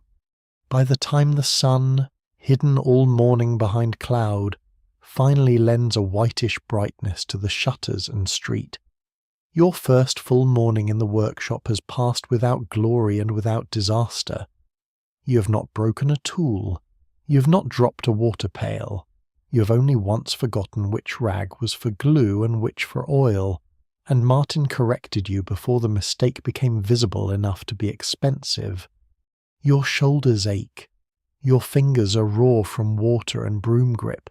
Your stomach is no longer empty but is nowhere near impressed. And still, beneath the tiredness, something steadier has begun. Not pride, not yet. More like the first thin line drawn on a board before the cutting starts. You are here. You rise in darkness. You carry water. You sweep shavings. You warm your hands at the brazier and listen to bells through the shutters. The life of apprenticeship, stripped of romance, is beginning exactly where it should, before bread, before praise, before skill, in the quiet labour that makes all other labour possible. The morning settles into its working rhythm so completely that after a while the bells outside seem less like interruptions and more like nails driven quietly into the shape of the day. You hear one from the church tower somewhere beyond the lane, another fainter one from farther off, perhaps a chapel or monastery beyond the wall, and between them the workshop keeps its own stricter time, the rasp of saw teeth, the tap of a mallet, the scrape of timber moved across a bench, the low command of Master Gervais when something must be handed, held, shifted, or not touched at all. And it is that last matter, what must not be touched, that begins to teach you more than any speech could. You are at the back bench sorting offcuts by size when Master Gervais says, "Come here." Not sharply. Sharply would mean anger. This is worse and better than anger attention. You go at once, wiping your palms against your hose before you remember that this probably only improves the hose and not the palms. The front bench stands in the best of the light coming through the raised shutter. Upon it lies a plain spread of tools that looks, to your untrained eye, more like an altar than a workplace. a long saw with fine, sharp teeth, a shorter backed saw with a brass strip gleaming dull in the grey daylight, 2 chisels, one narrow and one broad, a wooden mallet burnished blacker at the striking end, a brace and auger, a marking gauge, a square, a pair of compasses, a knife with a hooked point, a smooth-bodied plane whose sole shines from years of use. Beside them rests a folded rag, a little pot of oil, and a whetstone dampened and ready. Master Gervais lays one hand flat on the bench. "These," he says, "are worth more than your opinions." Martin, at the neighbouring bench, keeps his face composed with obvious effort. Oswin does not even pretend. You feel your ears warm. Master Gervais continues as though he has merely stated a figure in an account book. A dull blade wastes wood. A rusted blade wastes money. A dropped blade wastes both. And a hand that reaches where it was not told to reach may discover, very quickly, how much blood one body can spare before breakfast. This, you suspect, is as close to poetry as the master is likely to go. He picks up the long saw first and holds it not for drama, but simply to show you the thing in use. The blade is narrow, slightly tapered, each tooth set like a row of tiny pale jaws. The handle is dark wood, polished where the hand closes. He does not offer it to you. He only lets you see how he balances it, how his wrist aligns, how even resting in his grip it appears awake. No finger on the teeth, he says. You nod. No hand to the blade unless cleaning it, and then with cloth. No leaning tools against walls, no edge ever hidden under shavings. If you carry a chisel, point down. If you carry a saw, blade out and low. If you put a plane down, it lies on its side, not on its mouth. He demonstrates each point with the calm patience of a man who has seen all these errors made already by boys less clever than they believe themselves to be. No one can quite agree whether masters repeat such lessons because apprentices forget or because masters enjoy reliving the many astonishing ways in which boys attempt to maim themselves. Most likely both. Then he points to the plane. That one, he says, is older than Martin. Martin says, almost everything here is older than me. Not your foolishness, says Joan from the doorway, carrying a basket of linen scraps. That arrived fresh. She sets the basket down near the house door and lingers only a heartbeat, but long enough to give you the look of someone who expects you to absorb all this without becoming dramatic about it. Then she is gone again, and the workshop seems drier in her absence, as if even the air knows her value. Master Gervais picks up the plane and sets it in your hands at last. The weight surprises you. It is heavier than it looks, the wood body smooth from use, the iron within hidden except for the sharp mouth and blade edge below. You hold it too stiffly at first. Not like a relic, he says. Like a tool. You adjust your grip. Better. The wood is warm where his hand last held it.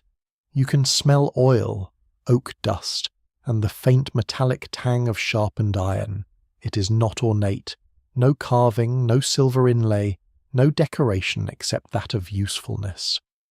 Yet the moment it rests in your palms, you understand more clearly than before that these are the heart of the place, not the benches, not even the master.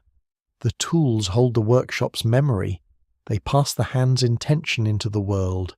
They turn trees into doors, stools, chests, shutters, lids, handles, pegs, bowls of domestic order. They are how rough life becomes shaped life. Set it down, says Master Gervais. You begin to place it flat on the bench. No, you freeze, on its side, he says. You turn it carefully and rest it sideways, just as he showed. He gives the smallest nod. Approval here is so modest that you almost miss it. The lesson continues in that way. Not one great revelation, but a series of small exactnesses. The square must never be used as a lever. The marking knife is not for scraping glue. The auger bit is wiped before it is put away. A chisel edge is never tested with the pad of the thumb unless one wishes to spend the rest of the day reconsidering the decision. The whetstone is used with care and only when told. The oil rag is folded, not wadded, because a wadded rag dries badly and dirties everything. Even the cords for measuring have their own peg and must be rehung untangled, because haste breeds knots, and knots breed language unsuitable to Christian mouths. You listen so hard your jaw aches with it. Around you the workshop goes on. Martin saws a board with steady strokes that make pale dust leap in the light. Oswin pares a tenon shoulder with such ease that it almost seems he's not working at all. Outside, wheels pass the lane, and now and then a shadow crosses the open shutter. Voices drift in hawkers, apprentices from other shops. Someone arguing over the price of charcoal. Someone else swearing that last week's hinges were finer though no one believes him. But at the front bench the world has narrowed to iron, wood, edge, weight, caution. At length Master Gervais lifts a narrow chisel and holds it out. Take it. You do, with great care. It feels alive in a different way than the plane. Lighter, more dangerous. The handle is ash, smooth and slightly oval so it sits true in the grip. The metal shaft narrows to a bevel bright as winter water. You resist the idiot urge to touch the edge. Good, says the master, noticing even that resistance. Already you have one useful instinct, Oswin murmurs. A pity there's only one. Master Gervais ignores him. This is for clean work, not prying, not hammering nails, not levering. Clean work. A boy who misuses chisels soon works only with brooms. You glance involuntarily at the broom by the back wall, Martin says, without looking up. We all began with brooms. That is why some of us learned respect, says Master Gervais. There is no sting in it. Or rather, the sting is shared equally enough that no one takes offence. You begin to see that hierarchy in the workshop is real, but it is not random. The older apprentices are permitted a little wit because they have earned at least part of it through blisters and repetition. Yours must wait. Still holding the chisel, you notice a little scrap of red thread tied around the peg where 3 other chisels hang. Not bright, only faded and half lost beneath dust. Without thinking, you look at it twice. Master Gervais sees your glance. Old nonsense, he says. Oswin says. Martin tied it there after dropping the widest chisel and slicing his boot. I tied it, Martin replies, because old Piers said iron goes temperamental if not marked after blood is drawn. Piers also said whistling in a shop twist's grain, says Oswin. Some swear it does, Martin says mildly. Those who tell the tale never fully agree where craft ends and superstition begins. In workshops, as in kitchens and fields and boats, the line is rarely clean. A red thread here. A prayer muttered before a new blade is first used. A saint's token pinned in a rafter. A refusal to sharpen on certain feast mornings. A habit of tapping the bench twice before beginning fine joinery. Men who work with costly materials and sharp edges often cultivate little rituals the way other men cultivate onions, because sometimes they help, and when they do not, they at least make uncertainty look orderly. Master Gervais is not entirely free of such things himself. You see it a little later when he chooses a chisel for a close paring cut. Before beginning, his thumb brushes the sign of the cross once, almost invisibly, on the bench edge. Perhaps habit. Perhaps piety, perhaps both. He catches you noticing and says, "Faith does not dull steel, sloppiness does." You nod gravely as though you expected that precise doctrine all along. Near midday, when the first stretch of instruction has given way to ordinary work again, Martin is told to oil the longer saws and has you beside him to watch. He spreads a linen cloth over the bench, lays the blades down one by one, and wipes them with a touch so careful it seems almost affectionate. "Not too much oil," he says, "else the dust clings. Not too little," says Oswin from the vice, "or rust comes creeping like a creditor." Martin ignores him and shows you how to run the cloth along the flat, away from the teeth, how to check the handle pins, how to hang the saw again so that it does not knock against its neighbour. There is tenderness in the process, though no one here would use that word. Yet what else is it? To care for a tool so that tomorrow it may answer cleanly in the hand. You remember your father mending a hoe handle by the hearth, your mother wrapping the spoon in your bundle as if no house were complete without one thing that belonged entirely to you. At home, useful objects were precious because replacing them was difficult. Here the principle is the same, only raised to greater seriousness. A workshop is a kingdom of shaped necessities. Neglect one, and the whole realm begins to complain. By the time bread is passed again and the master allows a brief standing pause before the next labour, your head is full in a way your hands are not. That frustrates you more than you expected. You have seen, you have held, you have learned names and rules and angles and prohibitions, but you have not made anything. Not really. You're still only orbiting the craft, like a dog circling a feast it has been promised later. Joan appears with a crock of warmed ale and a heel of bread sliced thinner than optimism. She looks from Martin to Oswin to you and says, "You look as though the tools lectured you personally." "They did," says Oswin. "Then be grateful," she says. Words are cheaper than replacing fingers. She hands you a slice of bread. Her hands smell faintly of linen and sage. There is ash on one wrist. You want to ask whether she was apprenticed to anything, whether girls in town houses learn skill the same way boys do, whether she knows how to use the tools too. But questions, you are learning, must be spent carefully. So you say only, "Thank you." She nods once and goes. The master calls again. Work resumes. The benches return to their music. Yet something in you has shifted. Before this morning, tools were objects, knives cut, saws cut, brooms swept. That was enough. Now they seem to possess character and law. A saw asks one kind of respect, a chisel another, a plane a third. Silence matters around them because speech is slower than wood splitting the wrong way. Skill hides in little motions too small to notice until one has been forced to notice them. And so you begin to understand why the workshop is so often quiet, even when several people labour in it together. It is not only discipline, it is listening.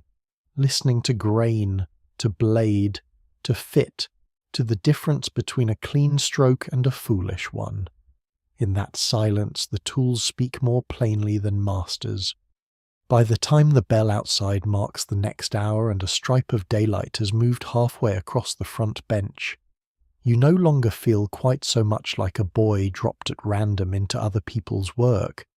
You're still clumsy, still ignorant, still far more likely to be trusted with broom, rag, and kindling than with iron and edge. But the tools have been named before you. Their rules have entered you. Their silence has begun to make sense. And that, in a place like this, is the first true splinter of knowledge. By the time the bells mark the middle portion of the day and the first hard edge of morning labour has worn itself into your shoulders, hunger has become less a sensation than a companion. It does not strike dramatically. It settles in. It stands beside you while you carry offcuts, while you watch Martin oil a saw, while you hold a board steady for Oswin and pretend your arms do not tremble. It reminds you, with medieval persistence, that the body is a furnace forever asking what else can be thrown in. So when Mistress Gervase finally calls from the house room, "Food before fools lose fingers," the whole workshop shifts at once, not lazily, not with relief so obvious it might be mocked, just with the plain obedience of people who know that bread late is temper early. The front shutter stays open to the lane, but tools are set down, cloths folded, and shavings brushed from sleeves. Master Gervase washes his hands at the back basin. Joan lays out trenchers and bowls. Martin lifts the pot from the hook, and Oswin disappears only long enough to return with a small crock of ale and a face suggesting he has personally rescued civilization. You're given the task of setting the spoons in place and nearly put one where the master sits, which Joan corrects with a look alone. "Not there," she says, "unless you wish to die over pottage as you move the spoon at once." The meal is not grand. It is never grand. That is one of the first things apprenticeship teaches with admirable consistency. Your imagination may still entertain feasts, platters, glazed pies, roasted fowl carried in by smiling servants, and trenchers thick with dripping. Your actual life receives coarse bread, a pot of barley pottage, onions softened almost to sweetness, a little shredded cabbage, and perhaps, if fortune is feeling briefly reckless, some scrap of salt pork that has survived long enough to dissolve itself into the broth. Today fortune has not been reckless. There is no visible meat. Still, the pottage steams, and that alone gives it dignity. Mistress Gervase ladles it out with the same authority she applies to everything else. Master Gervase first, then the others in their proper order, you last, though not by much. This, you begin to see, is how a household teaches a boy his place without speeches by the turn of a ladle, by where he sits, by which crust reaches him, by whether anyone notices when he is too slow to lift the pot lid. You take your bowl in both hands and let the heat sink into your palms before you eat. The smell rises rich with onion, grain, a little garlic, and the deep, comforting note of something boiled long enough to surrender all ambition and become nourishment. Around the table, people settle. Martin blows across the surface once. Oswin does not bother and immediately regrets it. Joan tears bread into neat pieces with fingers quick from habit. The mistress sits at last, though only after checking the cloth over the second loaf, turning the pot slightly from the fire and ensuring no spoon has migrated toward disaster. No one speaks at first. This is not solemnity, it is appetite. You dip bread into the pottage and feel it soften. You eat. The heat travels through you in stages, throat first, then chest, then outward toward the cold places behind your ribs that the workshop never quite reached. It is plain food, but plain food has a generosity all its own when labour has gone before it. A lord may dine on swan and call it magnificence. An apprentice, cold and hungry, can be won entirely by barley and onion if the pot is honest. Across the room, on a peg near the hearth, hangs a string of dried herbs sage, thyme, perhaps fennel seed tied in a little cloth twist. Nearby sits a crock of salt, guarded like treasure because, in truth, it is. Salt keeps fish, softens cabbage, preserves winter, and justifies many bad bargains. Some swear a pinch dropped into the first bowl of pottage on a Monday keeps quarrelling out of the household for the week. Others say it merely keeps the pottage from tasting like boiled regret. Those who tell the tale never fully agree, but every kitchen keeps its own little liturgy of spoons and pinches and muttered half-prayers over the pot. Mistress Jervis has her own customs too. Before she sits, she touches the ladle handle once to the rim of the pot, just once, quick and almost thoughtless. You suspect it is habit older than marriage, perhaps older than memory. Joan notices you noticing. Her mother did it, Joan says quietly. So the pot never runs empty before all are served. Does it work, you ask? Joan tears another bit of bread. We are eating, aren't we? This seems, in its way, a complete theology. The ale is passed next, weak, brownish, clouded, and not remotely festive, yet welcome all the same. It smells faintly of malt and the barrel it came from. You take only what is offered and no more. At home, meals were shaped by fieldwork and weather. Here they are shaped by labour and discipline, but the principle is not so different. Hunger belongs to all. Extra does not. Master Gervais eats steadily, then says, "You'll learn the fast days soon enough." Oswin mutters, "Cruel system." Martin says, "The church improves the soul by disappointing the stomach." Mistress Gervais gives him a look that suggests irreverence is tolerated only if accompanied by useful hands. Still, even she cannot entirely hide the truth of it. Feast days and fast days rule the year here as much as market days and seasons do. Some mornings begin with eggs and cheese, others with nothing richer than rye crust and a prayer for patience.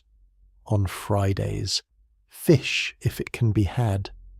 On saints' days, if fortune smiles, better bread, maybe honey, maybe a bit of roast, maybe spiced ale if the house is prosperous or pretending to be. But most days, especially for apprentices, are built on crust and pottage and the ability to work afterward without asking philosophical questions. No one can quite agree whether fasting makes a man holier or merely easier to provoke. Joan reaches for the loaf and cuts you another piece before you ask. "You eat like you've come from a house with geese," she says. "We had no geese." That explains the manners. Martin snorts into his bowl. Even Master Gervais's beard moves slightly. You cannot tell whether you're being accepted or seasoned like firewood, but either way the room feels less strange than yesterday.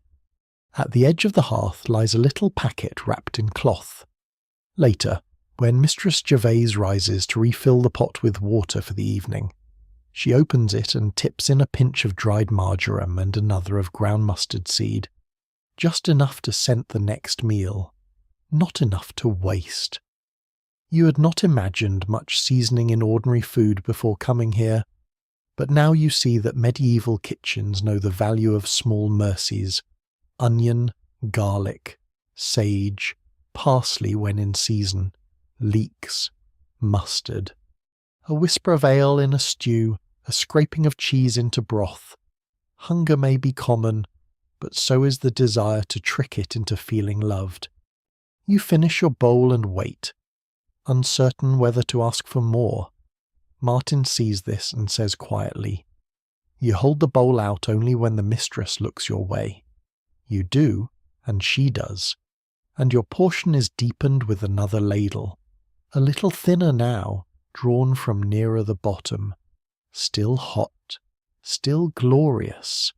Around you, the meal loosens into talk. Not idle talk, that seems against the nature of the house. Practical talk, a timber order not yet delivered, the cooper's wife's cough, whether the lane outside the east gate will be passable after rain. A journeyman in another workshop dismissed for spoiling 3 cabinet panels in 1 week and blaming damp air, bad glue, and planetary influence in that order. Oswin says the man had once tied a badger tooth to his apron cord for luck in cutting dovetails. Joan says luck might better have been tied to his hands. Martin says some swear fox bone is better for joinery, and immediately receives a crust thrown by Joan with such accuracy that even Master Gervais looks impressed. The mistress sighs. If bones improved workmanship, Every butcher's yard would build cathedrals. That silences everyone for a moment because it is difficult to improve upon. Even now, it is hard to tell whether such little superstitions make craftsmen bolder or merely give them prettier excuses. Yet they cling to trades all the same. Red thread on a chisel peg, a saint's token pinned into the loft beam, a ban on whistling near green timber because it twists.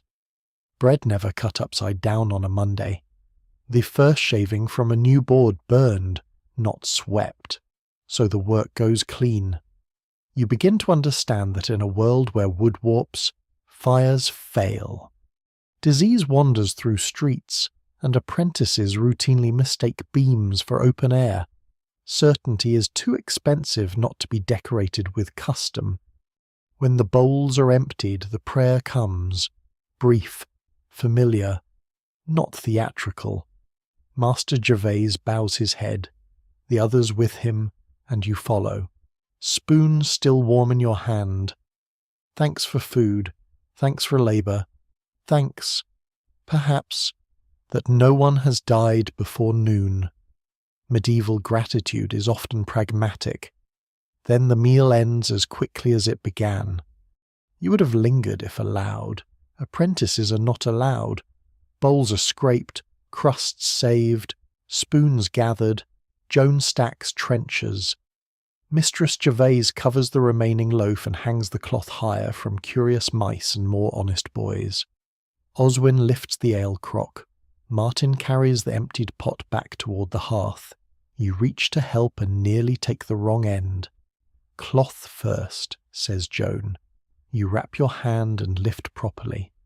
Another lesson. Even pottage has rules. Afterward, because there is no mercy in a functioning household, comes the matter of fasting and prayer more particularly. The master sends Martin to the church later with a small tithe measure of grain owed by the house, and you go with him, carrying the little sack. The church stands 2 lanes over, stones damp, door half open, wax scent reaching out into the street. Inside it is colder than outside and dimmer too. Though candles burn before a painted saint whose eyes follow everyone with unnerving fairness. Martin kneels. You kneel. Somewhere near the altar an old woman whispers so fiercely over her beads that it sounds like she's threatening heaven into action. Some swear apprentices should always touch the church threshold on entering, else they leave their diligence outside. Martin does not. You do not know whether to do it or not. In hesitation, you manage both a stumble and a gesture that probably satisfies no saint in particular. Martin pretends not to notice. On the way back he says, "You'll get used to the meals. I didn't mind them. That's because you are hungry. You think on this." He shifts the empty grain sack under his arm. "Wait till Lent. Then you'll know what hunger can really teach." What does it teach? That carrots are not comforting, no matter what priests say. This is the closest he's come to true humour, and because it is so dry and so unexpected, it nearly feels like a gift. By the time you return to the workshop, the hearth in the house room has settled lower. The afternoon light has changed, and the smell of pottage has faded into the room itself like memory. But something from the meal lingers in you beyond warmth. Not just the food, the shape of it, the sitting down together, the ladle's order, the weak ale passed in turn, the brief talk, the customs and warnings and crusts and silence. You begin to see that eating in the master's house is not merely relief from hunger, it is part of the household's craft too. It teaches pace, order, restraint, noticing. It tells you who is waited on, who waits, who gets the heel of the loaf, who takes the pot from the hook, who is trusted to pour, and who is still learning how not to spill. Meals, like tools, have their discipline, and so your apprenticeship goes on not only by bench and blade, but by spoon and bowl, by fast and feast, by crust and pottage. You learn the workshop with your hands, yes, but you learn the household with your hunger, and that may be the older lesson of the two. When the meal is cleared and the last warmth of the pottage begins to fade into the ordinary steadiness of a working belly, the household separates again into its proper motions as neatly as threads drawn apart on a loom. Master Gervais returns to the front bench. Martin is sent to fetch a parcel of iron fittings from the smith's lane. Oswin is told to finish trimming a set of pegs before the light shifts too far west. Joan disappears through the back with a basket of damp linens and the determined expression of someone prepared to improve the condition of cloth through force of character alone. And you, because apprenticeship is built on the revolutionary principle that the youngest person is always nearest to being useful for errands, are given a list. Not a written list, of course. That would imply leisure, ink, and trust in paper. No. Mistress Gervais tells it to you while tying a scrap of cloth over a basket. One bundle of lamp wicks from the chandler's wife. One measure of nails already paid for at the ironmonger's stall, and if the rain begins before you return, one quick stop at the baker's back window for yesterday's crust loaf if it is cheap enough and not too green with ambition. Then she says, "Say it back." You do. Once. Again. You do. Slower. And if anyone adds to it on the way, I say the mistress gave me enough memory for one trip. That earns you the briefest nod. Approval from her is not a warm thing. It is more like being handed a well-made nail, small, hard, useful, and worth more than ornament. Outside, the town has changed since morning. Dawn's bluish restraint is gone. Noon's pale steadiness has passed. Now the day sits in that damp middle stretch when the streets are fully alive and the sky has decided to be unpleasant without yet committing to a proper storm. The clouds hang low and wool-grey. Light slides thinly over rooftops and pools in the mud. A wind moves along the lane carrying the mixed breath of the town wood smoke. Wet leather, fish scales, horse sweat, onions, spilled ale, and somewhere, mercifully, fresh bread. You tuck the basket under your arm and step into the street. At once the place presses close around you. A cartwheel grinds through a rut so deep it seems to have ambitions toward becoming architecture. A pig slips past on no visible authority whatsoever. A woman in an indigo hood leans from a doorway to shake a cloth, and crumbs fall like a blessing wasted on mud. Across the lane, the cooper's boy rolls a half-made cask hoop toward the yard, sees you, and says, "Mind where you plant your innocence, country lad." You do not answer, chiefly because you are busy keeping your innocence from being splashed by a passing donkey. The first lane opens into the little market street, and here the town truly begins to show off its daily habits. Stalls jut from under patched awnings. Boards laid over barrels serve as counters. A fishwife in a saffron kerchief arranges river fish on damp rushes with the severity of a queen ordering soldiers. Beside her, an old man sells onions, leeks, and turnips from baskets lined in straw. Each root caked in enough earth to remind buyers that vegetables do not arrive in the world cleaned out of courtesy. Two women argue over eggs with such intensity that you suspect theology could be settled the same way if only eggs were involved.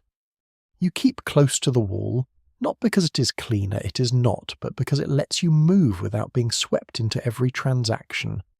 Apprentices are always moving through towns with baskets, bundles, messages, nails, boards, and instructions balanced in their heads like jugs on a yoke. You begin to see them everywhere, now a boy with a sack of flour nearly larger than his spine, a girl carrying folded linen from the fuller's yard, two lads in teal sleeves dragging a bundle of laths, another in a butcher's apron hurrying with a basin covered by cloth, and trying heroically not to know what it contains. The town runs on such errands. Masters may give orders, and journeymen may shape the good work, but errands stitch the whole day together. At the chandler's wife's window you wait behind a man buying tallow candles in a quantity that suggests either piety or bookkeeping. The little window smells of wax, smoke, and sheep fat. Inside, racks of candles stand pale in bundles, some coarse tallow for ordinary households, some finer beeswax reserved for those with money or an urgent desire to look holy after dark. Beeswax smells cleaner, softer, almost golden even before lighting. Tallow smells of the animal and the room and necessity. Between them, you feel you understand the whole medieval class system. When your turn comes, you say, "Mistress Gervase sent me for lamp wicks." The chandler's wife peers at you, then into the room behind as if checking whether your face matches some remembered debt. The wrapped bundle by the shelf, she says to someone unseen. Then to you, tell your mistress wax has gone up. Everything goes up, you say before remembering yourself. She snorts. Look at that. He's been in town half a day and already speaks like a householder. You accept the bundle of wicks wrapped in linen and tied with blue thread. She squints at the basket. Mind you keep them dry. Wet wicks sulk. This feels like sound advice for many things. From there you turn toward the ironmonger's stall, which sits under a sloping awning and announces itself by smell before sight rust. Coal dust and oil. Nails are kept in little sorted bins, each type separate, each little cluster of forged usefulness as precious as seeds. The ironmonger himself is thick-necked and red-faced, with one eye always narrowed as if suspicious of arithmetic. He does not ask your name, he only says, "Gervase's boy." And when you nod, he gives you the paper-wrapped measure of nails and makes you count them aloud before taking them. Because trust is admirable, but numbers are more so. Some swear counting nails wrong is the surest path to being beaten stupid in a workshop. Others say it is only the second surest path, after losing the auger bits. No one can quite agree, but you count very carefully. As you leave the stall, the sky finally makes good on its threats.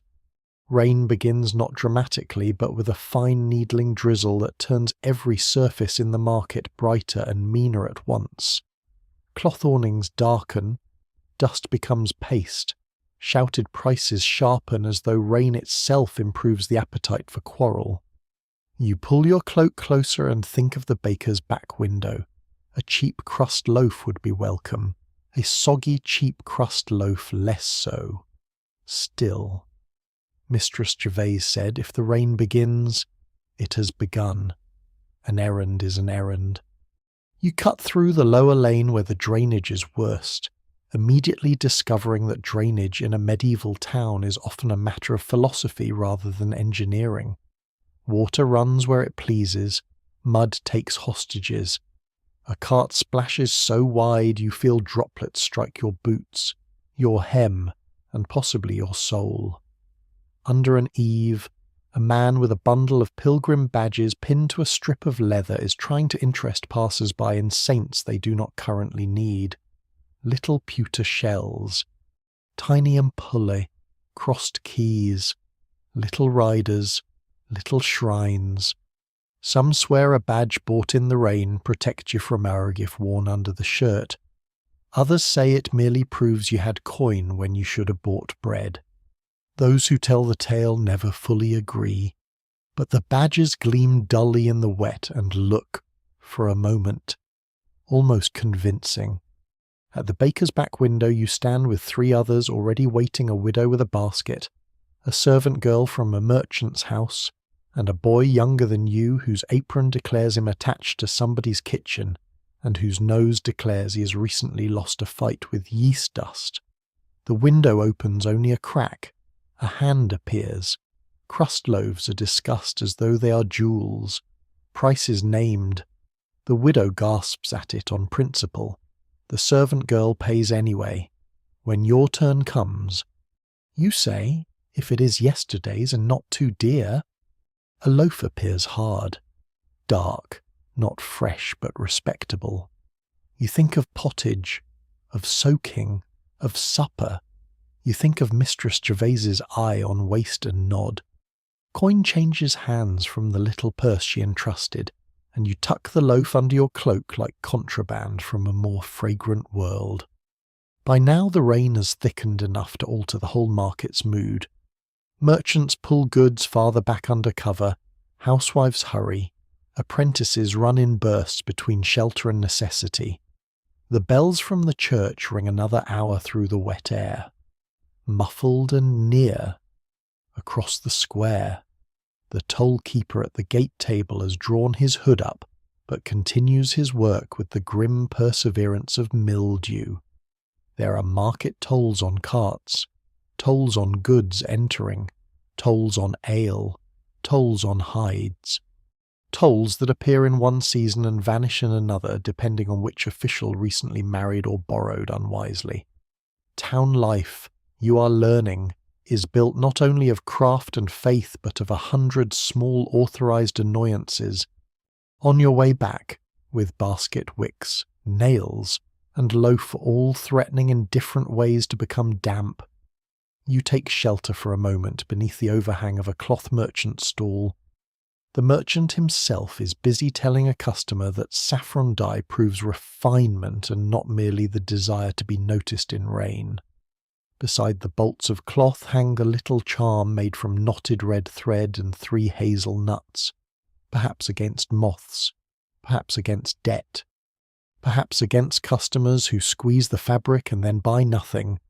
Even now, it's hard to tell whether shops keep charms because they believe in them or because every trade fears invisible enemies and likes to give them shapes. A wagon rattles by bearing firewood.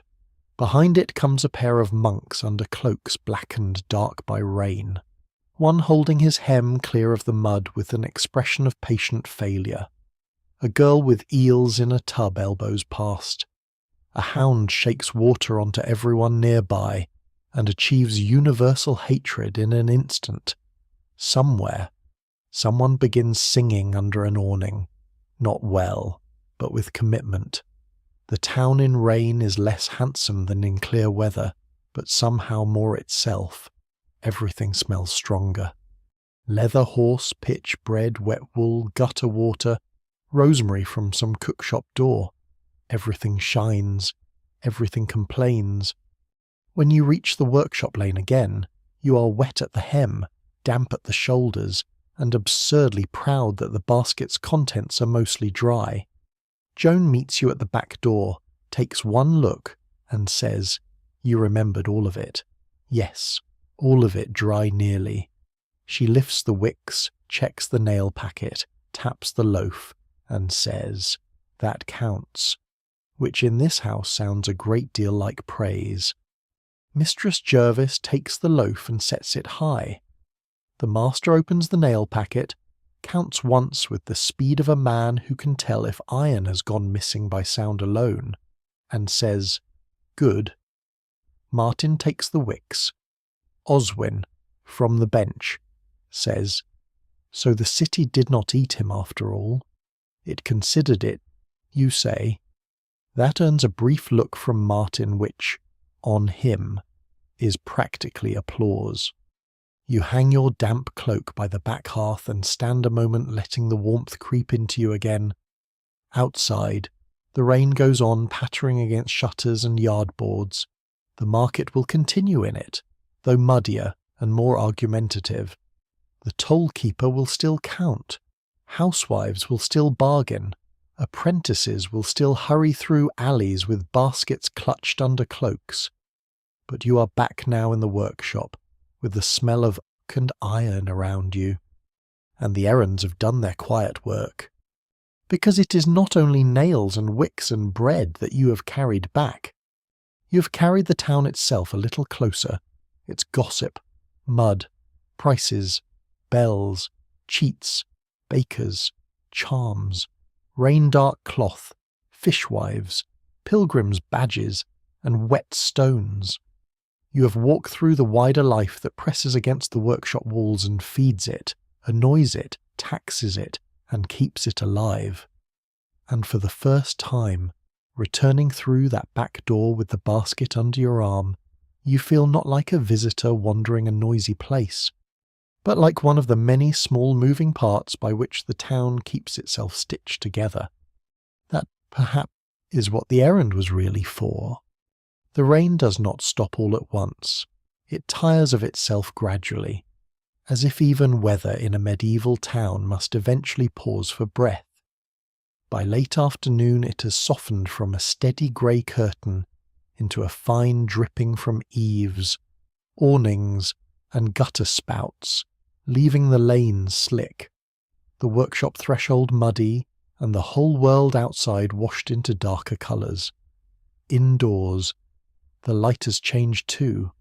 What came earlier through the front shutter, broad and pale, now arrives thinner, slanting low across the bench tops, touching iron fittings and wood grain with a dull gold that seems to gather itself reluctantly.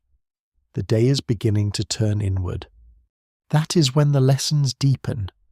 Morning taught you rules, afternoon taught you errands, but evening, or rather the long leaning stretch before evening fully takes the room, begins teaching you the craft itself in a way that catches hold more quietly. The workshop settles after the damp bustle of the rain. The lane outside is still busy, but muffled now. Wheels pass with less clatter. Voices blur beneath the drip from roofs. Somewhere a bell rings and is swallowed by wet air before it finishes sounding important. Master Jervis lights a beeswax candle at the workshop bench. Not tallow, not the smoky, guttering sort kept for rough work and late necessity. Beeswax. You smell the difference immediately, that cleaner, faintly honeyed sweetness that belongs to chapels, better houses, and moments when precision matters enough to justify expense. He fixes the candle in an iron pricket at the bench corner and shields the little flame with one broad hand until it steadies. Then he lights a second, smaller one nearer the back, where Martin is preparing pegs and Oswin is sorting fittings. The room alters at once. The light becomes intimate. The plane bodies gleam. The tool edges catch narrow, bright lines. Shadows lengthen behind the hanging saws. Every shaving on the floor seems softer, more golden, more secretive. Even the smell changes wax, warm wood, a little glue, damp wool drying near the rear hearth, and the faint iron tang of tools cooling after use. You feel, suddenly and very keenly, that this is the hour when work stops being merely visible and becomes almost miraculous. No one says this out loud, of course. Medieval people rarely pause to announce that something is beautiful when there is still timber to trim and accounts to reckon, but the beauty is there all the same. Master Gervase calls you over with 2 fingers, not because you are to do anything daring, but because you are to watch. Watching, you are beginning to learn, is the first doorway to doing. At the front bench lies a plain length of oak marked with faint knife lines. Beside it rests a narrower fitted piece, already planed smooth. An ordinary task, perhaps, to the master, a revelation to you. He sets the oak steady with one hand and takes up the marking gauge with the other. You know its name now, know how it feels in the grip, know not to drop it, know not to let the spur drag where it ought not, but you have not yet understood what it can do in skilled hands. He sets the little fence against the edge and draws it along the board in one clean motion. A line appears, not dark, not loud, but sure, a boundary, a promise. Then another line, measured from the first with no visible uncertainty. Most bad work, he says, is born before the cutting. You nod, though this is only half comprehended. He continues, A man blames the saw, or the wood, or damp air, but the fault usually begins where his eye lied to his hand. He takes up the square and checks the board end, then the knife. With the point he deepens the gauge line just enough to guide the cut. Each movement is economical, almost quiet enough to miss if you blink. That is the dangerous thing about good workmanship. It hides the labour inside ease. Some swear master craftsmen possess secret knowledge handed from guild to guild like relics. Others say the secret is only doing the same careful thing 10,000 times without allowing vanity to improve it. Those who tell the tale never fully agree. But standing there beside the candlelight, watching line and blade and hand align, you begin to suspect repetition may indeed be the closest thing this world has to sorcery. Martin works nearby, shaving pegs with a small knife and scarcely looking down. Shavings curl from the wood into his lap in pale ribbons. Oswin is fitting iron straps to a lid frame, tapping each one into place with little precise knocks. Joan comes in once with mended cloths and pauses at the door long enough to say, "If the small glue pot boils again, it will stink the house into sainthood." "It won't boil," says Master Gervais. "It already tried." Joan replies, "That small exchange tells you something too. Craft is not confined to the bench alone. The household breathes around it. Joan knows the glue by smell. Mistress Gervais knows how long work can continue before the eyes tire and the candles waste. Martin knows which pegs belong to which order. Oswin knows which hinge will sit clean against ash and which against oak. The workshop may belong to the master, but the making belongs to more hands than one. The master saws now. Not quickly. Never quickly. The cut begins with a few short guiding pulls in the knife line, then lengthens. The sound is fine and dry, less harsh than you expected, like cloth being torn very carefully. Sawdust gathers. The blade keeps true. He stops before the end, turns the board, and finishes from the opposite face so the edge will not break ragged. It is such a small thing, and yet it would never have occurred to you. He sees you noticing. Wood likes to split when it nears freedom, he says. Remember that. He pares the cut edge with a chisel after, only a whisper of wood coming away. Then he tests the fit against the waiting piece. Not perfect yet. You can see that even before he does, because the master's hand hesitates a heartbeat at the join. He pares again, thinner this time, and the second fit slides home with a softness that somehow satisfies the whole room.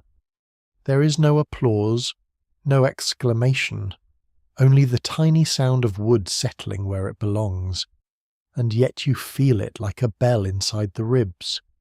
Even now, it is hard to tell whether what moves you most is the skill itself or the calm with which it is done. The room is dim, the day outside is wet and fading. The street beyond the shutter has begun its evening mutter, yet here, by candle smoke and beeswax sweetness, a rough board becomes something shaped, measured, obedient, in a world of mud, bad harvests, fevers, market tolls, and uncertain weather. There is deep comfort in seeing one thing made exact by human hands. Master Gervais lets you hold the fitted joint a moment. Feel that. You run your thumb lightly along the seam. The two pieces meet almost invisibly, not because they have been forced, but because they have been persuaded. It should not need violence, he says. From the back, Oswin says, except on apprentices. Only stubborn ones, says Martin. You wisely say nothing. Later the master lets you perform a smaller task, though only just, a scrap piece, a knife line deepened on wastewood. Your hand shakes a little at first, more from wanting not to fail than from fear. The knife drags. Too much pressure. He stops you with 2 fingers on your wrist. Not carving, he says, guiding. You try again. This time the line is better, not beautiful, not worthy of song or guild praise or even prolonged discussion, but straight enough, real, yours. No one makes much of it, which is perhaps why it matters. The candlelight grows warmer as evening advances. Outside, someone in the lane begins singing while walking home. Not especially well, though with enough conviction to make bad music seem a kind of prayer. The rain has become drips only now.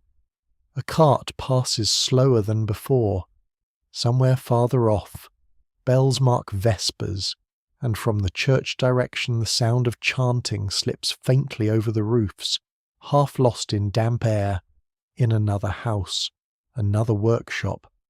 Other apprentices must be doing just this, holding tools in the glow, watching masters, ruining a line and trying again, learning by smoke and fatigue and repetition how to make matter obey.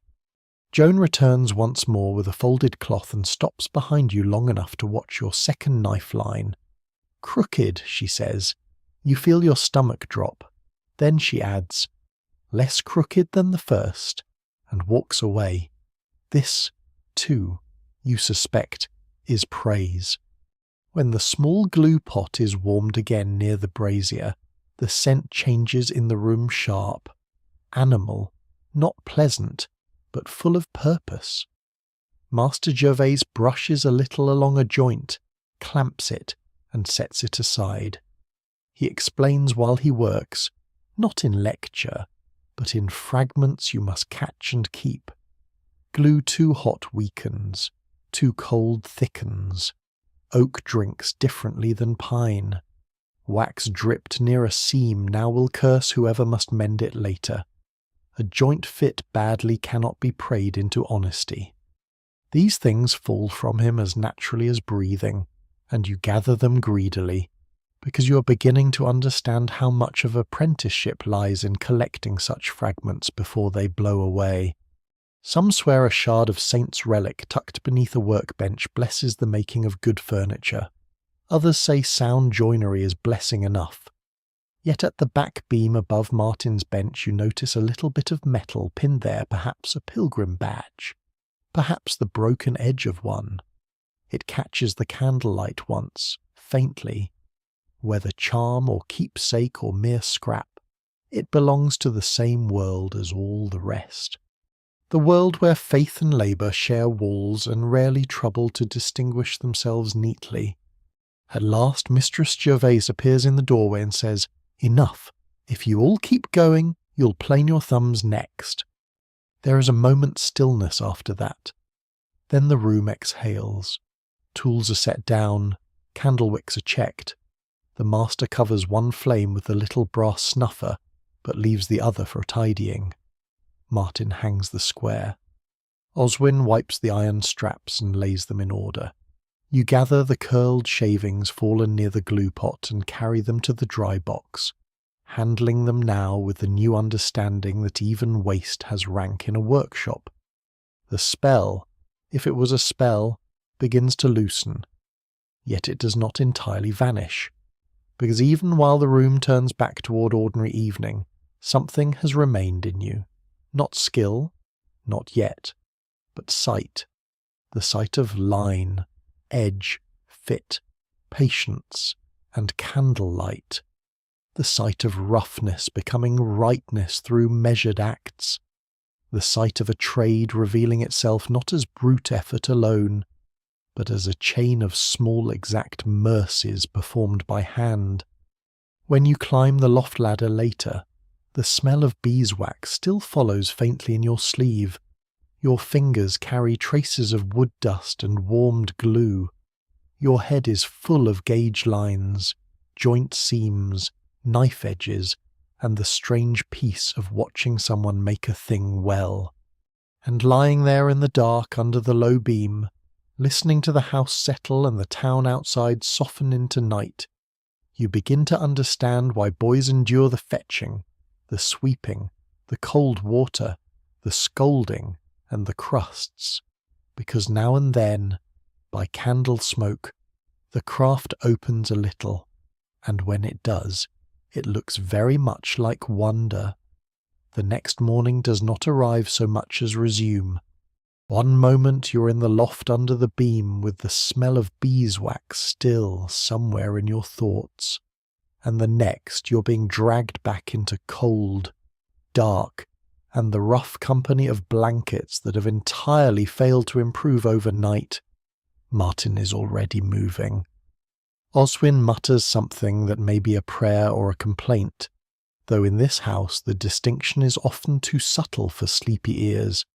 Below, the hearth gives off that low red breath that belongs to embers not yet persuaded into flame. Somewhere beyond the shutter, bells mark the hour before dawn, and the whole town seems to listen without answering. You rise before the second call, which spares you a kick and wins you nothing visible. Apprenticeship, you are learning, is full of such victories. The morning unfolds in its now familiar order boots by touch. Duck the beam, cold floor, water yoke, pump, breath in the dark, buckets biting at the shoulders, Mistress Gervase already in command of the pot and fire, Master Gervase already awake in the manner of men who distrust wasted daylight. Yet there is a different feeling in the house today. Not festive, exactly, just loosened very slightly, like a belt after supper. It is a feast day, a modest one, but a holy day all the same. You would not have known this at first glance except for 3 small signs the mistress has set aside her workaday brown kerchief for one with a narrow blue border. The master has not yet opened the workshop shutter, and Joan, astonishingly, is humming under her breath while she cuts bread. In a medieval household, this amounts to public celebration. St. Crispin, you whisper to Martin while you carry in the first load of water. He gives you a look as if deciding whether ignorance is curable. No.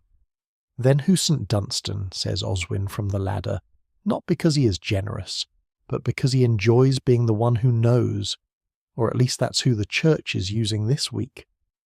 Joan snorts. Any saint who gets us later shutters may be claimed by all trades.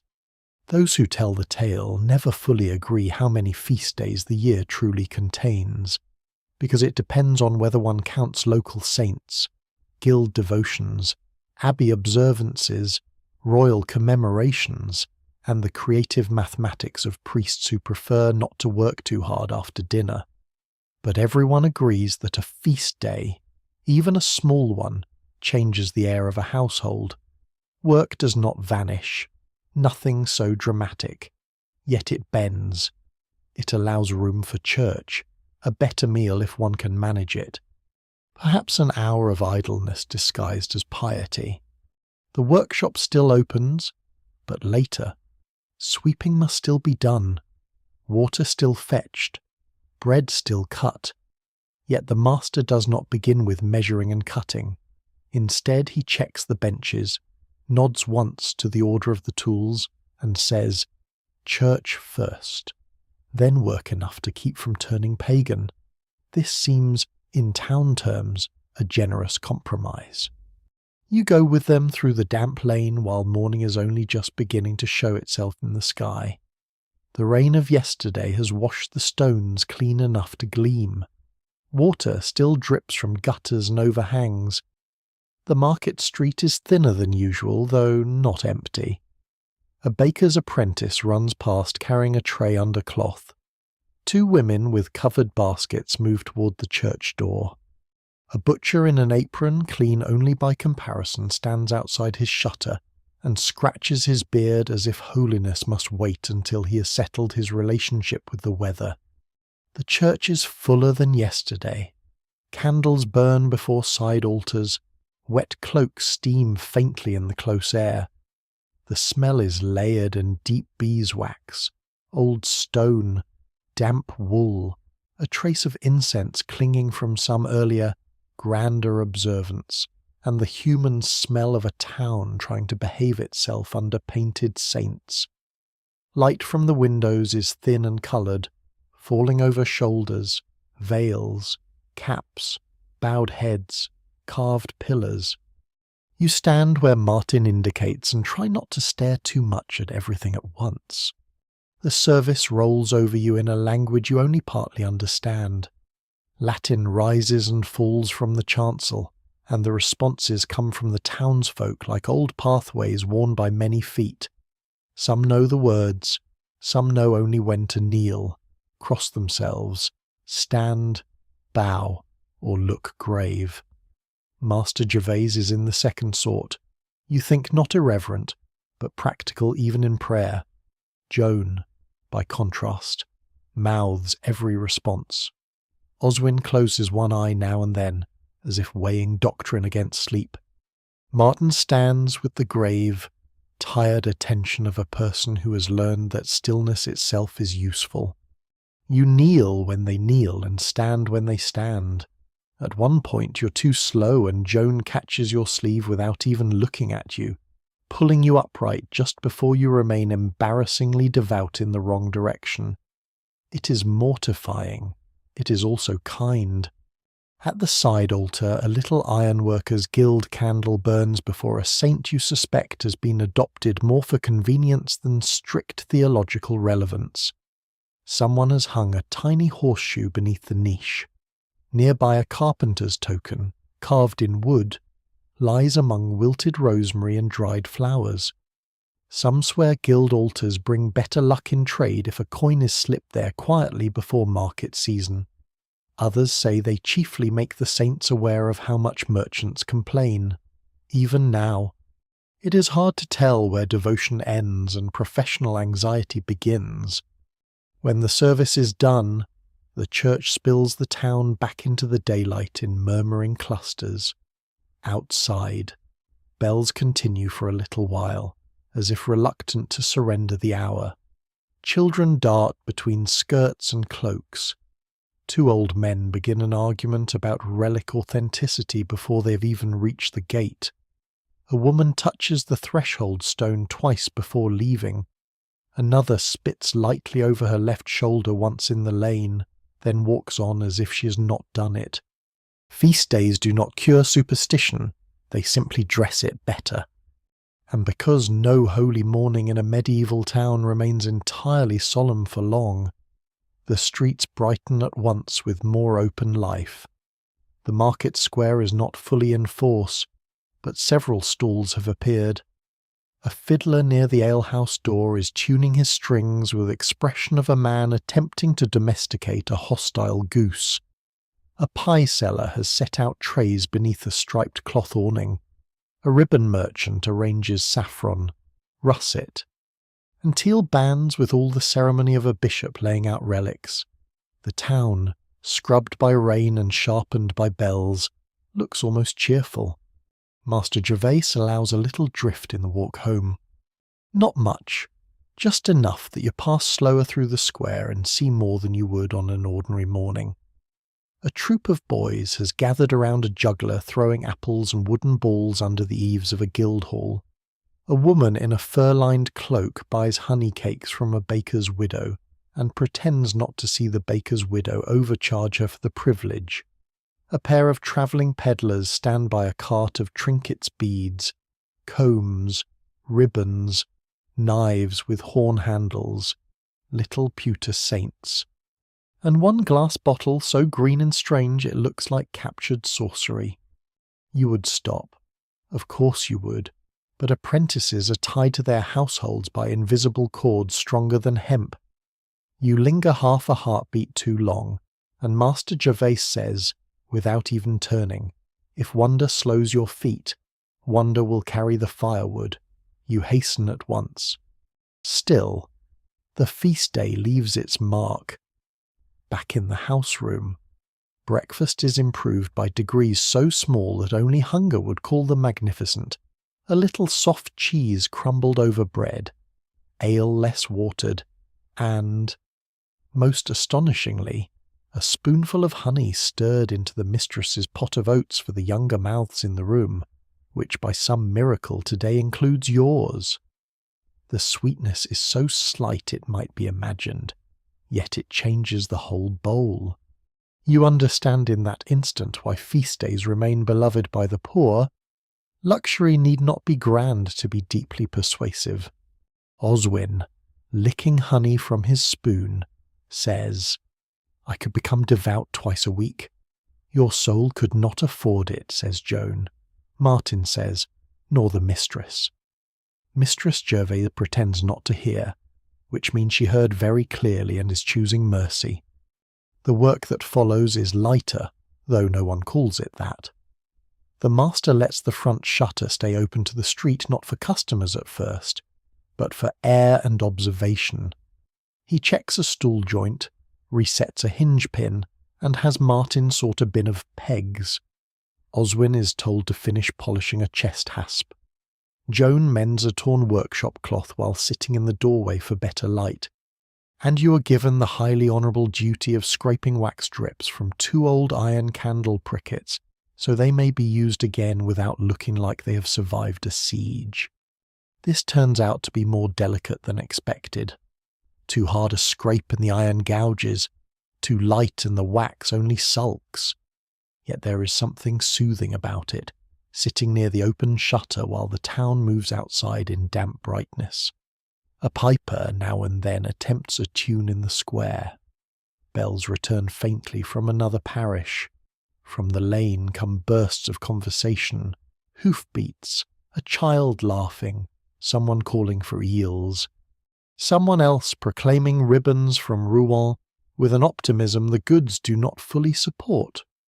At midday the loosened feeling of the feast blooms a little more. There is no great banquet, not in this household, but the pottage receives bits of smoked fish and a handful of parsley, and a small round of better bread appears from somewhere the mistress clearly does not discuss with apprentices. Master Gervais drinks 1 cup of stronger ale. Joan smiles twice in the same hour, which may indicate divine intervention. Even the workshop dog, who wanders in uninvited and settles by the threshold as if he has paid guild dues all his life, is tolerated. And because the work is lighter, foolishness becomes possible. Oswin, polishing the chest hasp, begins telling you of a journeyman he once saw in another town who claimed he could judge the future of a piece of oak by tapping it 3 times and listening for whether it answered bright or dull. What does that even mean, you ask? It means, says Joan, not looking up, that journeymen will invent priestcraft if left unsupervised. Martin adds, and that oak answers only to men too tired to argue. But Oswin, encouraged by any attention at all, goes on. He also swore St. Joseph appears in knots if the grain is favourable. Master Gervais, from the bench, says, St. Joseph appears in bills not yet paid. That is enough. This earns actual laughter, brief, dry, but real. It catches you off guard, because until now the house has seemed all rule and routine. Yet here, under feast day bells and damp light, humour surfaces like a fish in still water, not loud, not rowdy, just there. By late afternoon, when the square outside has grown livelier, and a little troop of players has set up near the alehouse yard with drums, bright cloth caps, and a hobby horse of alarming expression, you are sent with Martin to deliver the finished hinges to a neighbouring house. On the way back you are allowed, astonishingly, to stand for a few minutes at the edge of the crowd and watch. There is a juggler, a fool with bells on his cap, a woman balancing on a board over barrels, children shriek, housewives pretend not to enjoy themselves. A clerk in a decent mantle stands too near the alehouse and laughs harder than his office will later support. The hobby horse snaps at a butcher's apron and causes civic delight. You stand there with your mouth nearly open and feel, for the first time since coming to town, not merely useful, not merely tired, but exhilarated. This is the dangerous thing about feast days. They allow imagination to dress itself above its station. You look at the crowd, The colour, the players, the ribbons overhead, the way the whole town seems to have stepped half out of discipline into pleasure, and for one foolish, lovely moment you think perhaps you belong here already. Perhaps in another year you will know every lane, every bell, every feast, every stallholder's temper, every joke about guilds and saints and spoiled glue. Perhaps the hard eye of the master will ease. Perhaps the workshop will feel not borrowed but yours by habit. Perhaps this life is already fitting you better than you feared. Those who tell the tale never fully agree whether pride begins as warmth or as blindness, but it begins quietly, and often on good days. Martin nudges your elbow.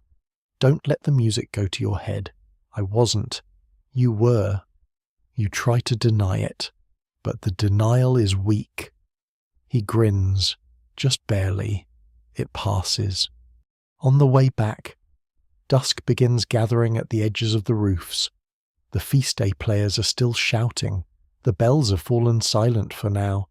Smoke rises blue from chimneys, and under all of it, beneath the sweetness of honey at breakfast, the lighter work, the laughter, the spectacle, the small permission to stand in the square and simply watch. Something else remains. The apprenticeship is still there. The chores will return tomorrow unchanged. The cold pump, the broom, the tools waiting in order, the hierarchy at the table, the work beneath the work. A feast day loosens the knot, yes, but it does not untie it. Still, as you step back through the workshop door into the smell of oak dust, smoke, and cooling iron, your heart is a little lighter than it was yesterday. And perhaps that is enough. Perhaps that brief lifting is the feast's true gift, not luxury, not idleness, but the dangerous little taste of belonging, sweet as honey and just as quick to vanish from the spoon. By the time the feast day glow has worn off and the town has remembered its ordinary face again, winter begins tightening itself around everything with the quiet persistence of a creditor. It does not arrive in a single dramatic storm. It comes in increments, in the colder bite of pump water before dawn, in the way the workshop brazier must be coaxed longer each morning, in the stiffness of leather left by the door, in the white breath of men and horses in the lane, in the simple fact that your fingers now seem to belong to someone slower, duller, and less inclined toward fine obedience before sunrise. The roofs carry frost first, then the yard boards, then the very edges of the rushes on the house floor seem to crisp under the cold, as though the whole world is trying to become brittle. A skin of ice appears in the rain barrel and must be broken with the back of a ladle. The lane outside hardens in patches at dawn and turns treacherous where cartwheels polish the frozen mud. The church bells sound sharper in winter air, cleaner and less forgiving. And when they ring before light, it feels not like an invitation to rise, but a verdict already issued. You wake to all of this in darkness. The loft is colder now than it was when you first came. Draughts find the shutter cracks and move across your blanket with deliberate malice. Martin curls under his wool as if trying to reduce his body to a legal minimum. Oswin sleeps with his boots far closer to the blanket than seems pious, muttering once that if they freeze he will charge the weather. Below, the house room holds a little more warmth near the banked hearth, but not much. Mistress Gervase is already up by the time you climb down, because winter allows no one the comfort of starting late and pretending skill will compensate. The first shock of morning is always the water. It is colder now than language deserves. When you work the pump handle in the lane with Martin beside you, the iron bites straight through skin and into bone. Water spills from the spout bright as polished metal and feels barely 1 degree short of turning to glass in the bucket. Your fingers lose sensation so quickly that for a moment you begin to understand why some old labourers talk to their hands as if they are mules, stubborn creatures needing constant persuasion. Some swear rubbing the fingers first with goose grease and rosemary keeps frost from stealing them. Others insist garlic tied in a rag round the wrist does better. Even now, it is hard to tell whether such remedies keep out cold or merely make suffering smell more intentional. By the second journey back to the house, your shoulders ache from the yoke and your fingertips throb as they begin to wake again. The town around you is slow, but not still. Winter does not stop labour. It simply makes every task sound harder. Cart axles complain more bitterly. Dogs bark from behind closed doors. A cooper's hammer rings thinner in the cold. The bells from the church and the abbey beyond the wall seem to pass through clearer air and settle deeper into the chest. Somewhere smoke rises straight up from chimneys, blue-grey against a sky the colour of old pewter. Inside the workshop, winter alters everything. The tools bite colder. Iron must be warmed by use before it feels truly yours in the hand. Glue stiffens if not watched carefully. Timber brought in from the shed must be given time near the brazier, or it behaves like offended nobility, cracking, shrinking, and refusing fit for reasons only it respects. Master Gervais watches such matters with an eye sharpened by seasons of loss. He wastes less movement now, less speech, less even of his patience. Because winter punishes extravagance first and weakness second. You learn quickly that fingers cannot be trusted in cold weather. A summer clumsiness may cost a dropped spoon. A winter clumsiness costs a split knuckle, a ruined edge, a snapped peg, a cut made dull because the hand could not feel the warning in time. So the workshop begins each day not with the most delicate tasks, but with work that brings blood back into the body, carrying timber from the lean-to, splitting kindling, sweeping the yard boards clear of frost and wet leaves, hauling sacks of sawdust out of the way, Martin says. No one does good joinery with dead hands, and for once even Oswin agrees too promptly to argue. The cold changes tempers too. It does not make the household cruel. It makes everyone shorter, more exact, less willing to drape soft words over practical truth. Mistress Gervais's instructions come brisker now because she has too much to do with water that freezes, cloth that dries too slowly, and broth that must be stretched farther as winter stores begin their yearly negotiation with hunger. Joan, who is always sharp, becomes sharper still in the mornings, though by late day she sometimes thaws into an almost human look near the hearth. Master Gervais corrects less often, but more precisely. Martin grows quieter. Oswin complains more and means less of it. You, for your part, discover that tiredness in cold weather is heavier than ordinary tiredness. It sits low in the body, as if your bones themselves have gone damp. One afternoon, with sleet ticking softly against the shutterboards, you are sent with Martin into the store corner under the stair to bring up onions and the little sack of dried peas for the week.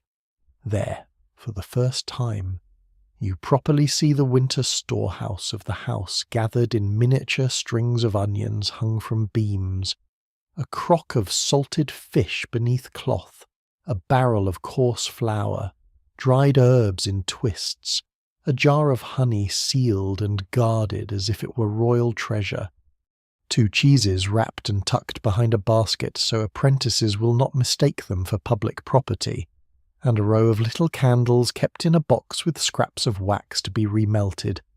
No one can quite agree whether winter is endured more by good planning or by low expectations, but every household reveals its wisdom in storage, what hangs from the beam, what sits in the crock, what is hidden from children, servants, dogs, and chance. Master Gervais's house is not rich, but it is careful.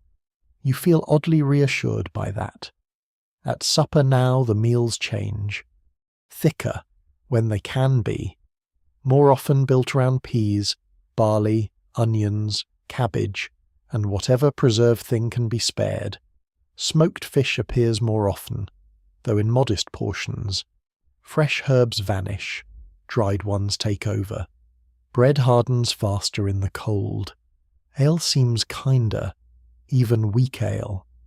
Some evenings Mistress Gervase warms it with a little spice bark or a bruised clove if someone is coughing, and the smell turns the whole room soft for a moment. Some swear warm ale with honey and sage drives chest sickness away. Others say it simply makes fever more sociable. Those who tell the tale never fully agree, but every house will try what it can before calling for leeches.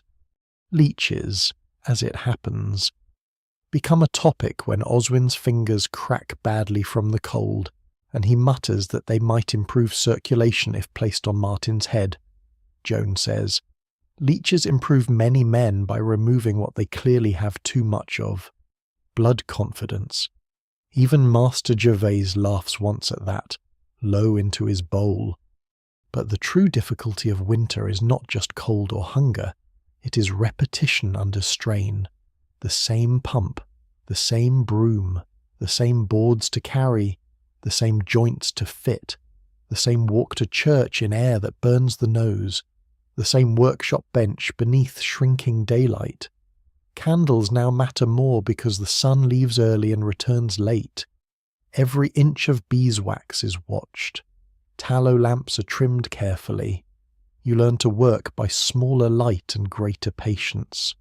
One evening Master Gervase has you and Martin fitting small pegs by candle and brazier both, because an order must be ready by morning and daylight has failed completely by the time the measuring is done. Your hands are warmer than at dawn but still clumsy at the tips. The candle shadows shake whenever someone crosses the room. Outside, the sleet has turned to a powdering of snow that taps the shutter, then stills. Within, the air smells of warm glue, wax, wool drying by the hearth, and the faint metallic breath of cold tools returning from use. At one point you drop a peg. It falls harmlessly enough, but the sound on the floor seems far louder than it should. You freeze, expecting correction. Master Gervase only says, "Pick it up before you step on tomorrow's delay." You do, cheeks hot despite the cold. That is the winter lesson again, not drama, not anger, just the steady pressure of consequences. A dropped peg is not a moral failure, it is a waste of time, and in winter time feels smaller than it did in autumn. Yet for all this, there are moments of quiet kindness the season draws out because people must live together inside it. Mistress Jervis setting your bowl nearer the fire without remark when she sees your hands still red from the pump. Joan passing you the better side of a crust when the loaf is cut. Martin showing you how to wrap fingers briefly around the glue pot, not too near, just enough to wake them before handling smaller fittings. Oswin pretending not to notice when you tuck your boots a little nearer the hearth overnight. The workshop dog, admitted more often now, sleeping by the threshold like a brown patch of old fur and tolerance. None of this is tender in the way songs prefer, but it is real, which in winter matters more. One Saturday, when the day ends early because light has failed and the master judges the rest of the work better postponed than spoiled, Joan brings out a little bowl of roasted chestnuts someone traded for thread at market. They are split black at the shells and steam when opened. The smell is sweet and earthy. She hands them round with studied indifference, as if chestnuts grow on rafters in prosperous households, and no one should make a fuss. You burn your fingers opening the first one. Oswin says, "If the cold doesn't ruin you, food will," Martin says, "or beams," Joan says, "or ambition." And because it is a winter evening, because the hearth is full and the shutters are barred and the candles not yet spent, and because outside the lane lies under a soft new whitening that makes the town quieter than you have ever heard it, Everyone is gentler about the joke than they pretend. Later that night, before sleep, you look out through the loft shutter crack and see snow caught along the neighbouring roofline and gleaming faintly under a clouded moon. The town is dim, softened, made strange by it. Chimneys breathe. Somewhere far off, a bell rings the hour and is muffled by the weather. The workshop below lies dark now, benches silent, tools asleep on their pegs. Yet you know tomorrow they will wake cold and exacting, and so will you. And that is the heart of winter apprenticeship.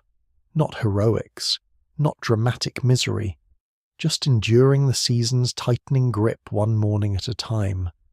Rising when the loft is colder than your courage, carrying water that bites, holding tools that ache against the skin, eating what the store corner allows, working by shorter light, learning that skill is not less skillful when your fingers are numb and the lane outside is ice-rutted and every breath in the yard hangs like smoke.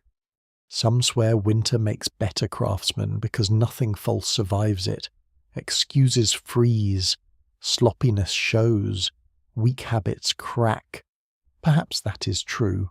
Or perhaps winter simply strips life down to the old essentials: warmth, bread, work, patience, and the people who help one another toward the hearth without naming the favour. Either way, by the time the season settles fully over the house and workshop, you're no longer the boy who arrived in autumn with a bundle and too much wonder. You're colder, tireder, rougher at the hands, and more careful in ways no sermon could have taught. You endure the frost, the darkness, the endless repetition, and in enduring it, you begin to take the shape of the craft a little more plainly. Winter does not ask permission before it turns from inconvenience into threat. For weeks it has hovered at the edges of the house and workshop like a stern relative cold at the pump, frost on the yard boards, shortened light, fingers split by air dry as old parchment. But now, as the season settles deeper over the town, the cold brings something with it that no amount of stacked wood or careful planning can entirely keep outside. Coughing begins in one house, then another. A boy from the cooper's yard is said to have taken to bed. The baker's second girl, who usually runs errands like a thrown pebble, is suddenly nowhere seen. A woman in the lane pauses longer than usual at the church door and crosses herself 3 times instead of 1. Illness moves through medieval streets with far less ceremony than saints. You first notice it not in your own household, but in the sound of the town. Coughs from behind shutters, a cart sent in haste for a barber surgeon, the church bell ringing once at an odd hour, which people immediately pretend not to interpret. Some swear bad air settles low in winter, creeping through alleys and under doors, especially where drains are foul and bedding is damp. Others say sickness follows hunger, or wet boots, or sleeping beneath certain moon phases, or neglecting to burn juniper in the hearth at the right time. Those who tell the tale never fully agree, but everyone agrees on this: when the cold season deepens, the body must be watched like a candle in a draught. Mistress Gervase watches everything. She notices first that Oswin's voice has gone rough around the edges, then that he coughs once while lifting a plank and turns away too quickly after, then that he leaves a strip of bread uneaten at supper, which is so unnatural in an apprentice that it might as well count as a miracle of its own. By the following morning his cheeks are too flushed, his eyes too bright, and the workshop seems to lean away from him instinctively, the way people do when they are trying not to admit to fear. "You should have said yesterday," she tells him. Oswin shrugs, then pays for it with a cough so deep and stubborn it seems to come from the soles of his boots. Master Gervase stands in the doorway between workshop and house, one hand on the frame, weighing the day against the risk. Work needs doing. Orders are due. timber does not plane itself out of respect for human weakness. Yet after only a moment he says, "Loft corner, blanket, Joan, heat water." And just like that, the household bends around illness without ever stopping entirely.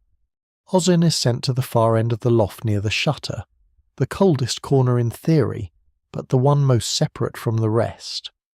Martin carries up the extra blanket with a face so carefully blank that it becomes eloquent. You're told to strip the bedding from Oswin's usual place and shake it outside. Joan brings a basin and cloth.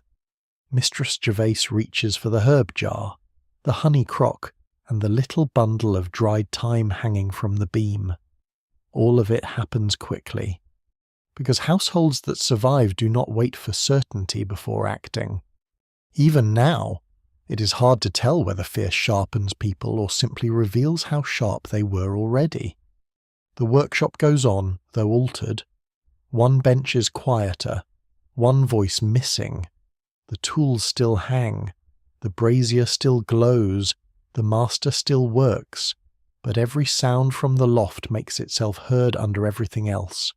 A cough, a shifting blanket, the scrape of a bowl carried up and down, and because sickness above a workshop reminds everyone how close labour sits to flesh, the room becomes more attentive, not less. By midday, Mistress Gervase has a whole campaign underway. A posset is made from warm ale, honey, and herbs. A strip of wool is warmed by the fire and tied about Oswin's throat. A pan of vinegar and rosemary is set near the hearth to sweeten the air. Though whether sweetening and stinging are the same thing remains unclear. Garlic is crushed. Onions are sliced and set to soften. A little cloth packet of dried sage, thyme, and fennel seed is steeped in steaming water and carried up. At one point, Joan comes through with a small earthen cup of something dark and bitter enough by smell alone to frighten a stronger man than Oswin. "What is that you whisper?" "Willow bark and horehound," she says.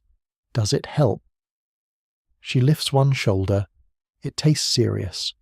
That persuades some people. This, you are learning, is the medieval method in miniature. If a remedy is bitter, smoky, expensive, blessed, stinging, or somehow unpleasant in a memorable way, its reputation improves immediately. By evening, a neighbour woman arrives, the widow from across the lane, who has raised 6 children, buried 2 husbands, and therefore qualifies in town logic as half physician, half prophet.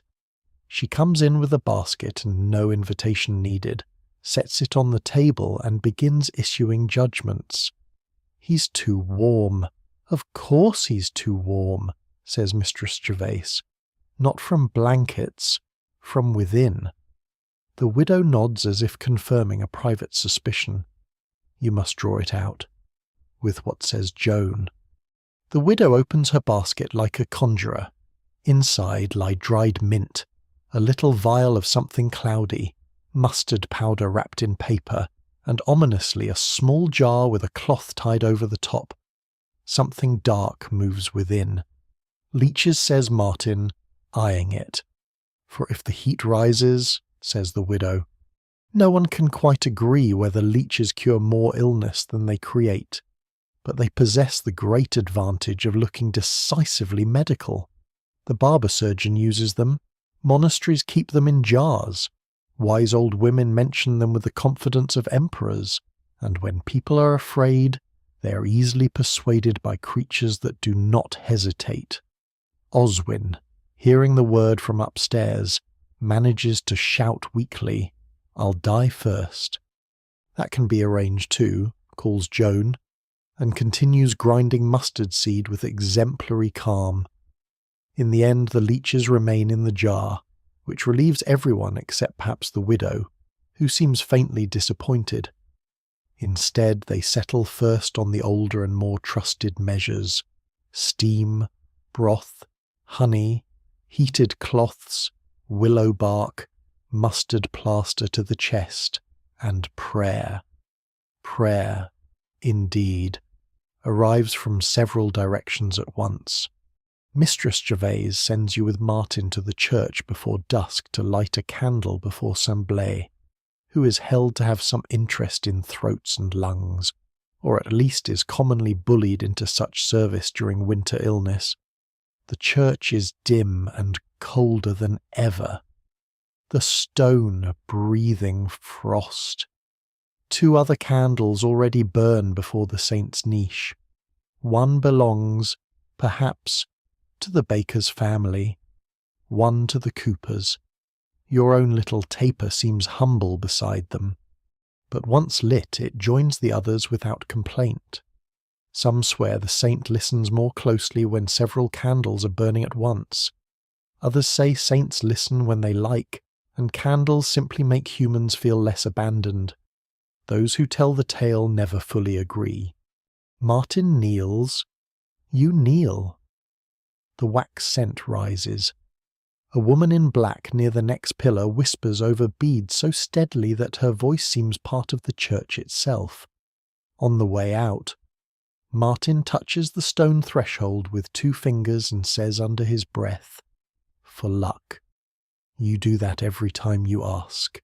Only when I remember. Does it help?" He thinks a moment. I've not died yet.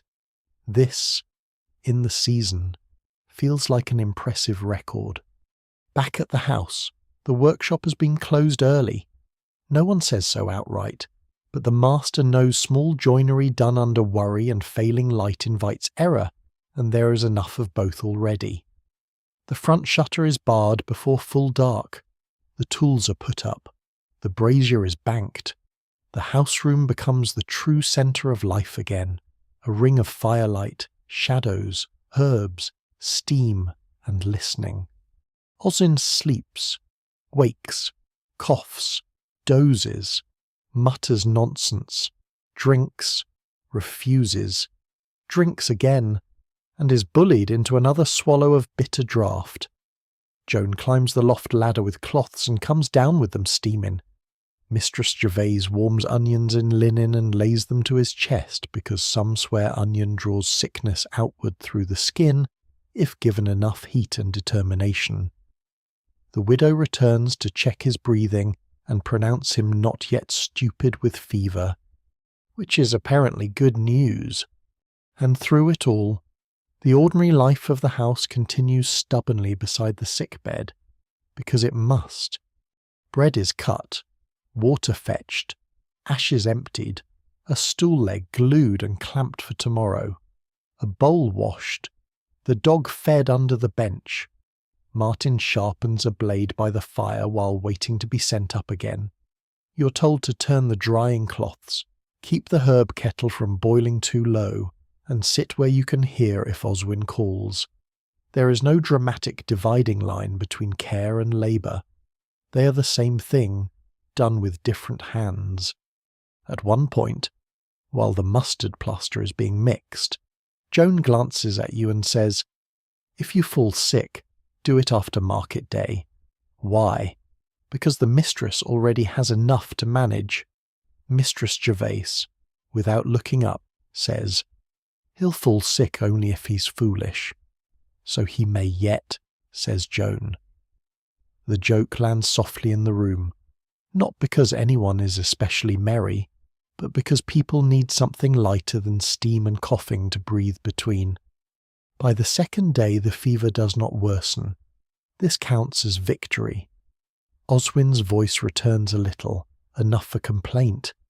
He objects to the taste of the horehound mixture, the smell of vinegar, the thickness of the blanket, the chill of the loft, and the entire character of saintly intercession. These objections reassure everyone more than any doctor's note would have done. "Listen to him," says Martin, carrying up broth, half dead and still unbearable. Half says Oswin hoarsely, "Generous." Mistress Gervais hears this from below and, for the first time in 2 days, allows herself to sit fully back on the stool by the hearth. That evening there is broth for everyone, richer than usual because the stock has been stretched with onion, barley, and the remains of a fowl neck that had been meant for Sunday. Winter illness reorganizes priorities. The household eats quieter than normal. Not from fear now, but from tiredness. Your own bones feel softened by it. You did not know until these days how exhausting it is to listen for another person's breathing while still rising for the pump and the broom and the bench. No one can quite agree whether sickness binds a household closer or merely shows where it was already joined. But you see now how the master's house is stitched together, the mistress with her herb jars and impossible attention, Joan with her iron tongue and steady hands, Martin with his quiet errands, the master altering work without once pretending he has done anything sentimental, even the widow with her basket and her threat of leeches. The craft of living here turns out not to be so different from the craft at the bench, watching, measuring, adjusting, enduring, mending what can be mended and carrying what must be carried until the strain eases. On the third night, when the fever has at last broken into sweat and Oswin sleeps without coughing for the space of half an hour, Joan hangs the used cloths by the hearth and says, Saint Blais may claim some credit. Only some, says Martin. She did most of it, Joan says, nodding toward Mistress Gervase. The mistress pretends not to hear, but her hand stills a moment on the ladle. Later, when you climb to your own bedding and settle under the blanket with the rosemary scent faded almost entirely from your sleeve, you hear Oswin breathing from the corner and recognize the sound as ordinary again. Not easy, perhaps not perfect, but ordinary. Outside, winter still rules the lane. The church bells still carry through cold air. Somewhere another household is likely steeping herbs, lighting candles, whispering prayers over a bowl, wondering whether leeches count as mercy. The season remains what it was uncertain, damp and full of remedies that walk the thin line between faith, folklore, and kitchen stubbornness. But in this house tonight the breathing is easier, the hearth is warm, the tools below are silent, and the medieval world, for once, feels less like a place full of threats than a place where people know how to gather close and hold one another through them. By the time sickness loosens its fingers from the house, and Oswin can once again descend the loft ladder under his own muttering power, the winter light has changed almost without anyone noticing. It is still thin, still pale, still not to be trusted after mid-afternoon.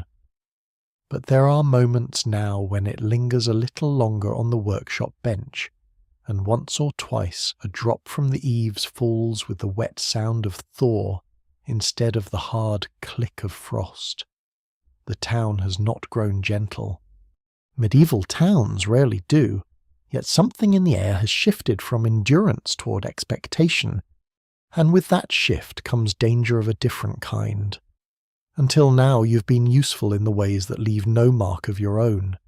You fetch, carry, sweep, sort, warm glue, stack shavings, hold boards, count nails, mind the fire, and keep out of the path of hands that know more than yours. These are not small things. You have learned that. They are the floor on which all better work stands, but you have not yet made anything that could be pointed to and said, however modestly, this was yours. That changes on an afternoon when Master Gervase stands at the front bench with a strip of ashwood in his hands and says, "You, here." The room does not stop, but it seems to listen. Martin is paring pegs at the back bench.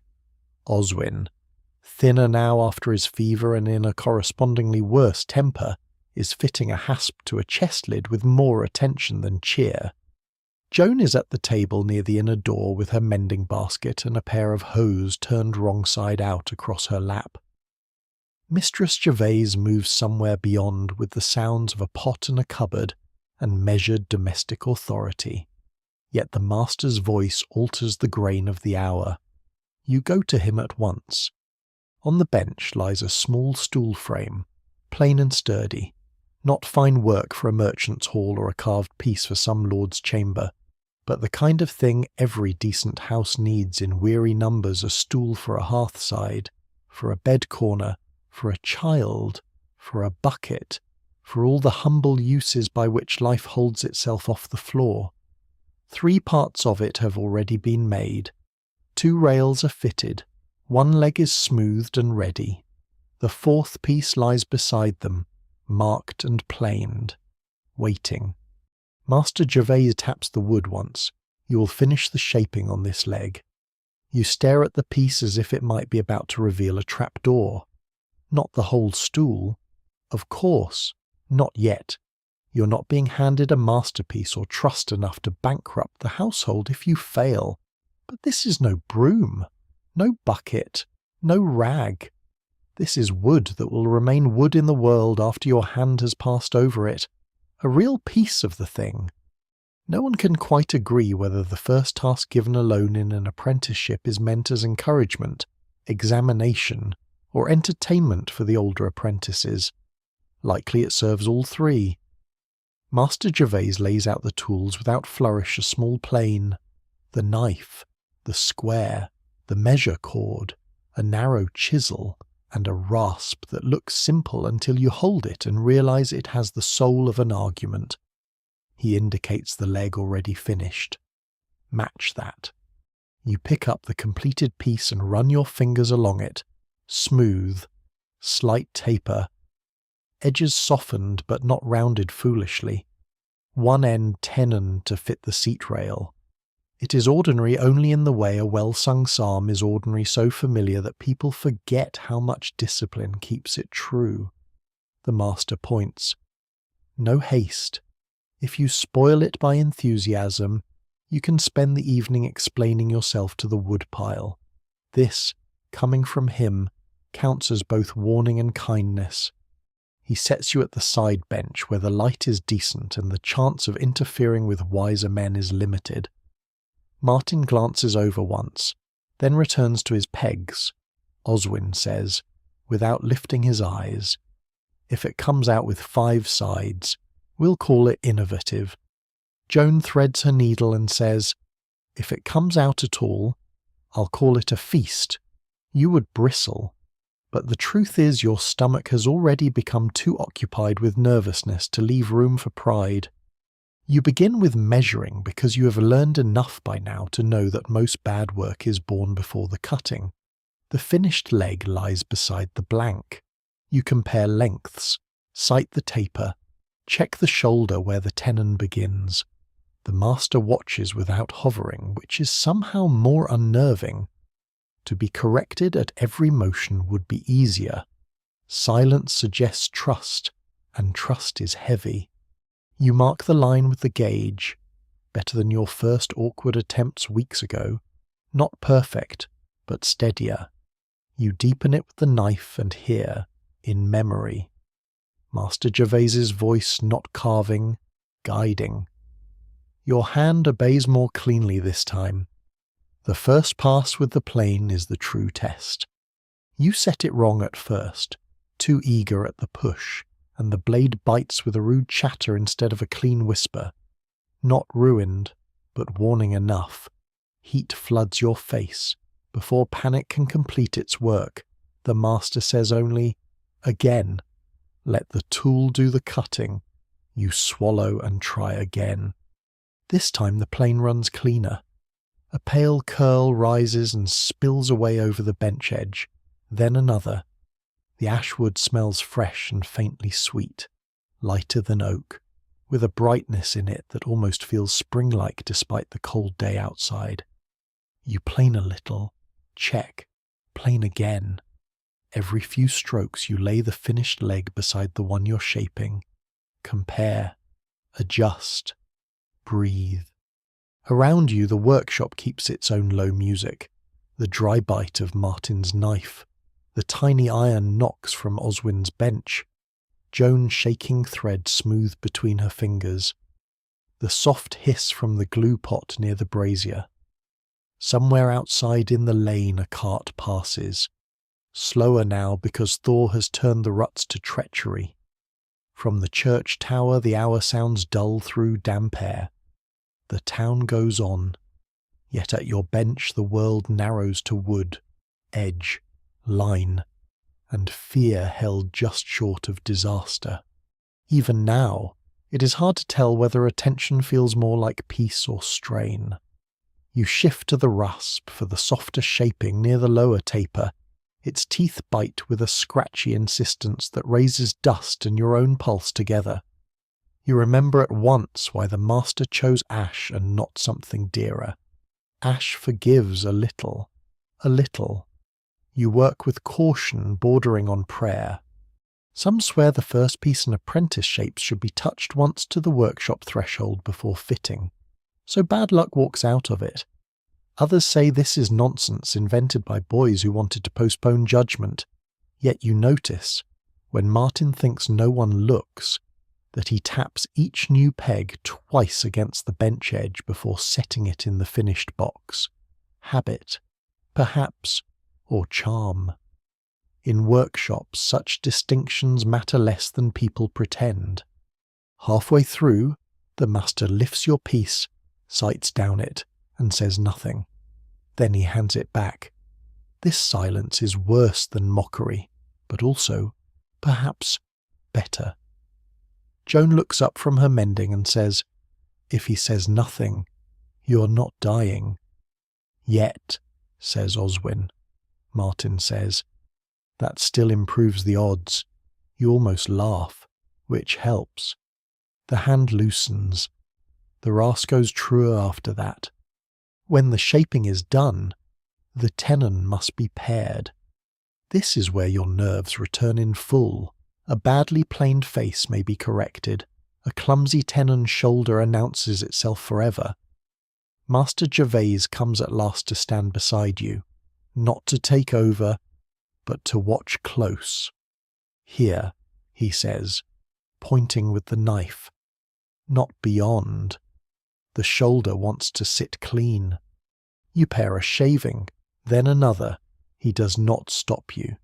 The chisel feels alive and dangerous even in the smallest cut. You test the fit against the rail opening. Too proud by a hair. Again, a little more. Another test. Closer now. There is a particular kind of suspense in quiet work. Attention too small for theatre and too sharp for comfort. This is it. The whole household seems, for a few breaths, arranged around the possibility of a stool leg. At last the tenon enters the rail with resistance, but not insult. It seats, not perfectly, your heart knows that before your mind admits it, but honestly enough. Master Gervais takes the joined pieces in his hands, turns them, checks the shoulder, runs one thumb along the seam and says, which is, in his language, practically a hymn. Oswin mutters, "Unfortunate. Now he'll expect advancement." Joan says, "No, he'll expect supper. Both dangerous." Martin, after a pause, says, "Good." That one word lands harder than you expected. The master does not let the moment swell. He never would. The lower edge is rough. Scrape it. And this taper is timid. Wood notices timidity. You nod and return to the work at once, because praise in a workshop comes wrapped in correction if it comes at all. Yet beneath the correction something warmer has lit. Not confidence exactly. More like permission to imagine confidence later. By the time the piece is truly done, the light has shifted toward evening. What remains outside is a washed grey behind the shutter opening, and inside the candles have begun their rule. Beeswax again at the front bench, tallow at the back. Joan rises to carry a pot toward the hearth-room, then pauses by your stool and picks up the finished leg. She turns it in her fingers, checking it with the same unsentimental eye she uses on torn seams and loose hems. "It will stand," she says at last. "High praise," says Oswin. "For him, yes," says Joan, setting it down. No one can quite agree whether a first success encourages a boy or merely makes the next failure sting harder. but you carry the finished feeling of it in your hands as if they have been altered. Later, when Master Gervais fits the leg properly into the stool frame and lets you help hold the piece while he checks the squareness, you see the whole thing begin to resemble furniture instead of intention.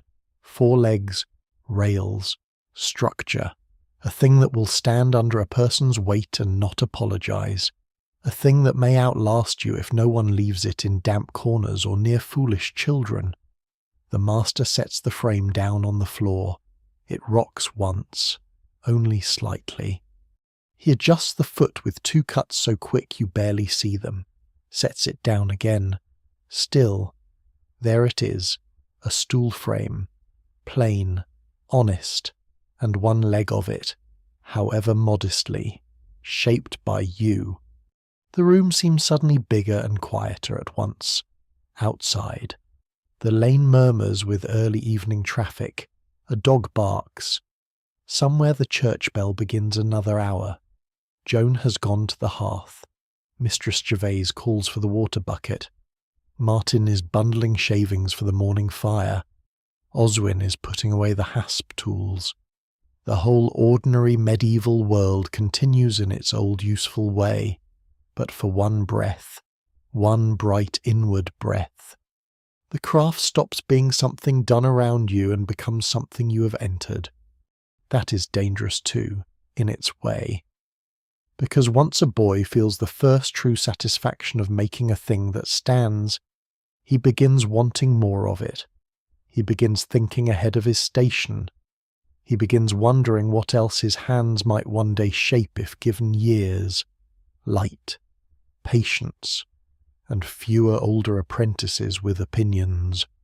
Rumours had once made craftsmanship sound grand guild feasts, journeymen wandering between towns, masters with their own marks, carved chests in wealthy halls, hinges fitted so cleanly they sang. The reality has been brooms, pump water, split fingers, onion pottage, and learning to keep your boots where the mistress can find them. Yet now, with 1 stool leg behind you, the rumours no longer seem entirely invented. And that may be the true test hidden inside the task done alone, not whether the wood comes out true, but whether your heart does. When supper comes, you eat with a steadier hunger than usual, not fiercer, only quieter. The bowl is the same, the bread is the same. Joan still corrects where you set your spoon. Oswin still complains that the ale is moral instruction in liquid form. Martin still eats as if food were a task best completed well. The master still says little, yet the room has altered, if only by a thread. Mistress Jervis passes the loaf and says, without looking at you, Martin, tomorrow put him on the small chest pegs. If the weather holds, that is all. But it is enough, because she would not say it if the leg had disgraced itself. That night, in the loft, you lie under the blankets and feel the ache in your wrists, in your thumb, in the shoulders that held themselves too tense too long. The beam is still too low. The shutter still lets in cold. Oswin is still insufferable enough to recover. Martin still turns once and falls into silence like a stone into water. All is ordinary. And yet you are not entirely as you were yesterday. Below, in the workshop, a small stool frame waits in the dark. 1 leg of it holds your first real effort in the craft. No saint descended to guide your knife. No hidden talent burst forth like a trumpet. There was only line, blade, patience, fear, correction, and another try, which may be the humblest possible magic, and therefore the truest.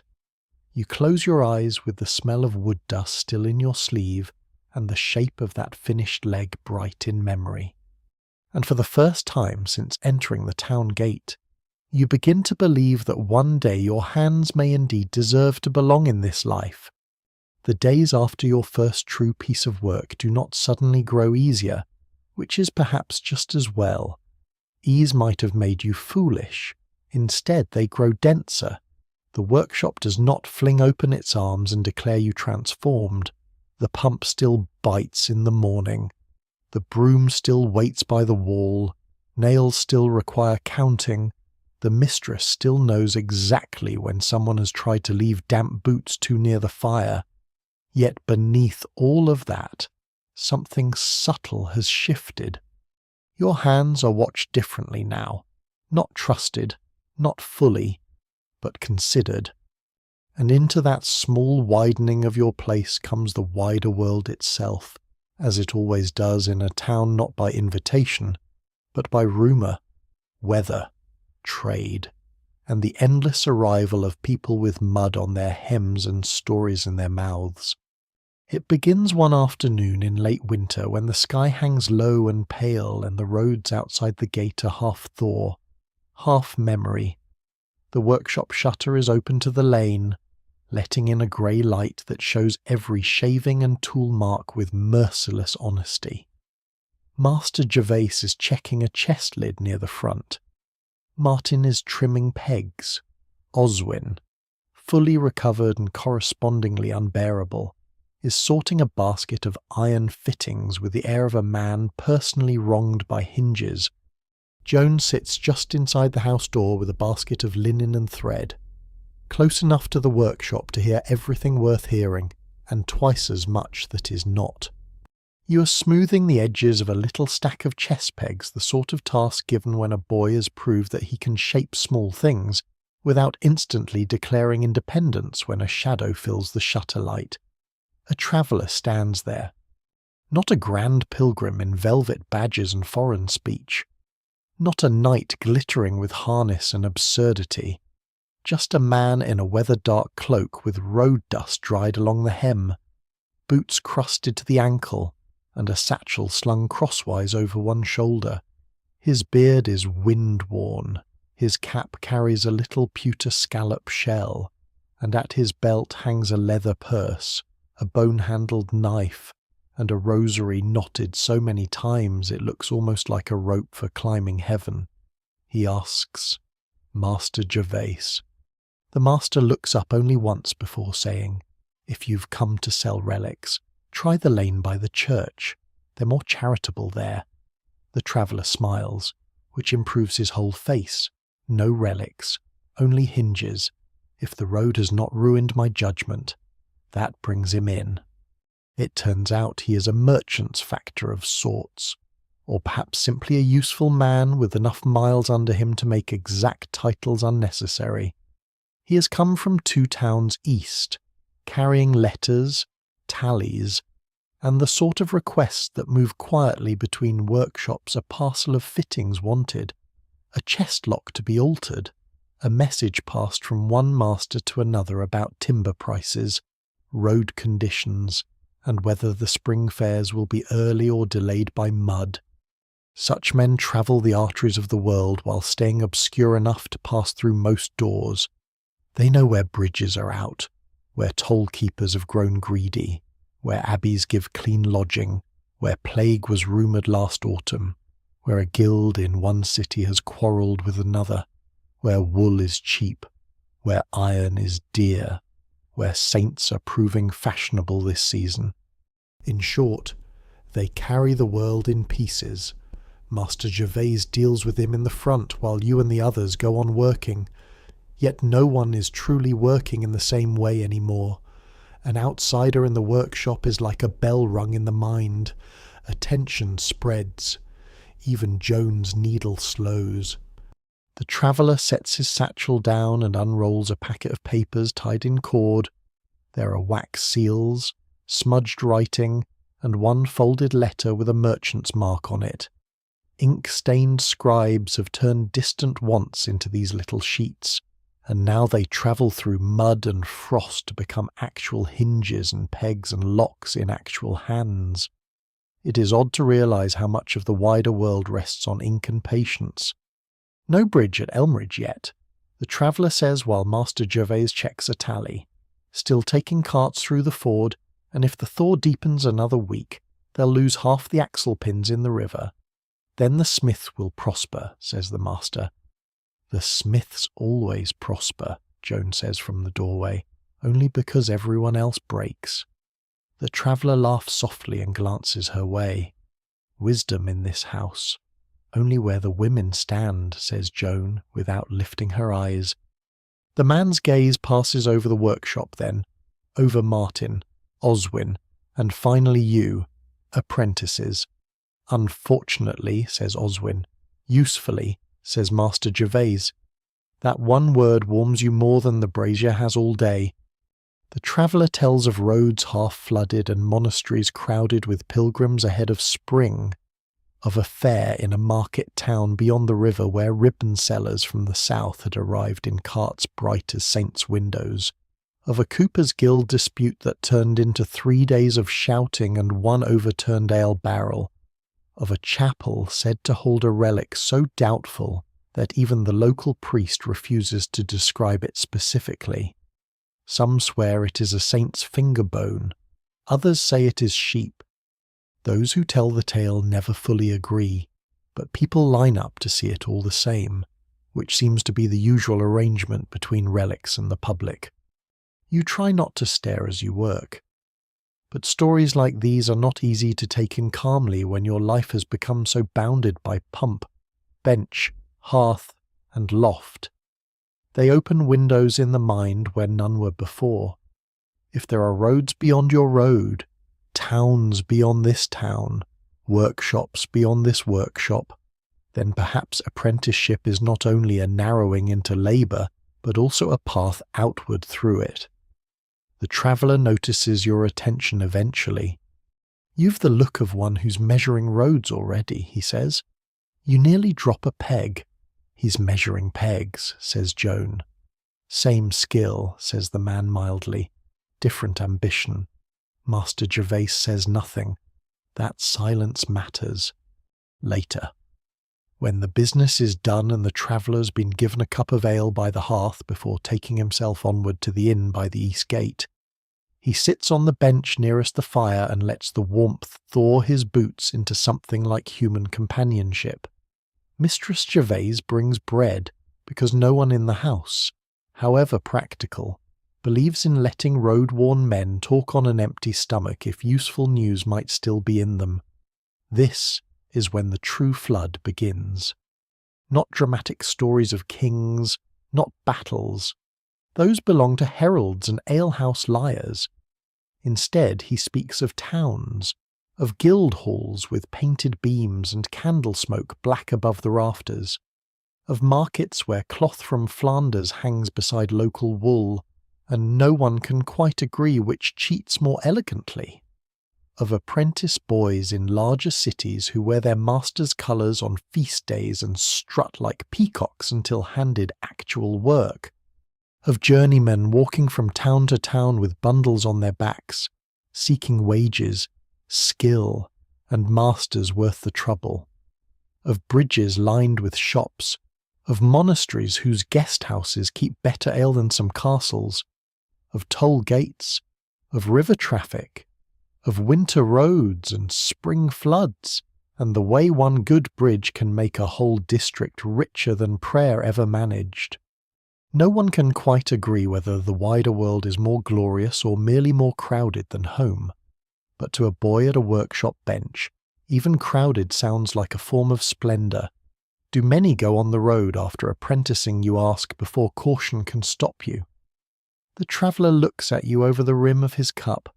Many want to, Martin says dryly. That wasn't the question.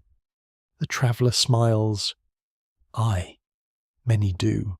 Not all far, not all wisely.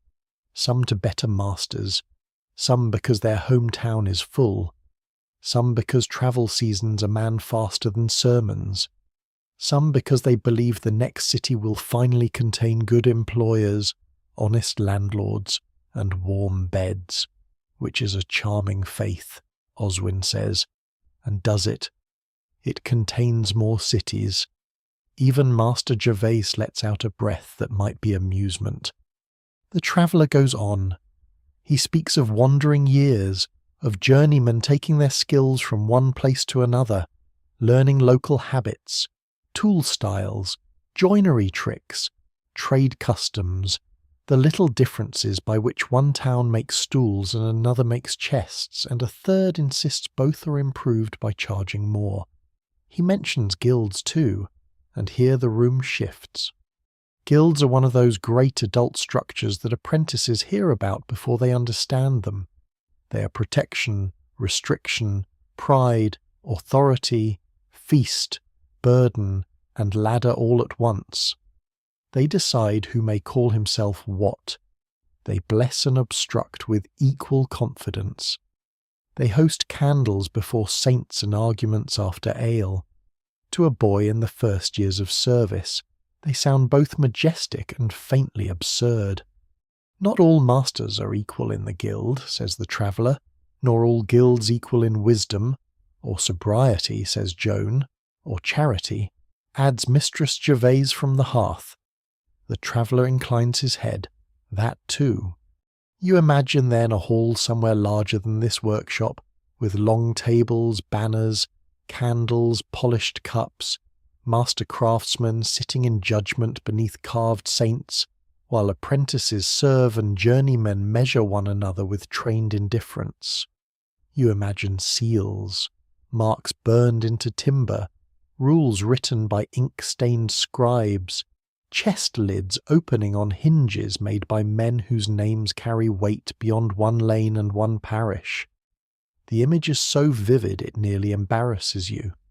Perhaps that is why you speak less after that, though your mind grows louder, because once the traveller begins telling of roads, chapels, fairs, bridges, guilds, abbeys, and workshops beyond the walls, the town that has so filled your world begins to feel both larger and smaller at once.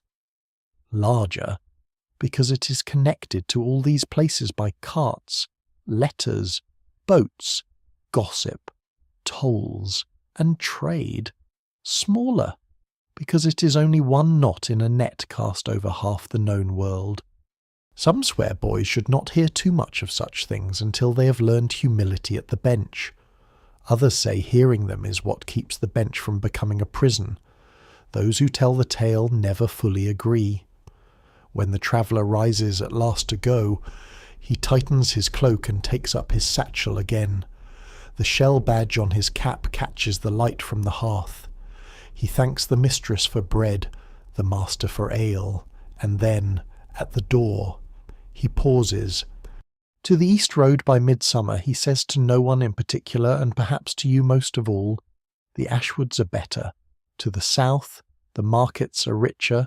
To the abbeys, the beds are cleaner. To the courts, the coin is larger but slower to leave the hand. To every road, there's mud. Don't let anyone oversell you the glory. Like a pilgrimage, says Joan. Like life, says the traveller, and steps out into the lane. For a little while after he leaves, the workshop feels fuller than before, as if his stories remain hanging in the air between the tools. Even the silence that follows is changed.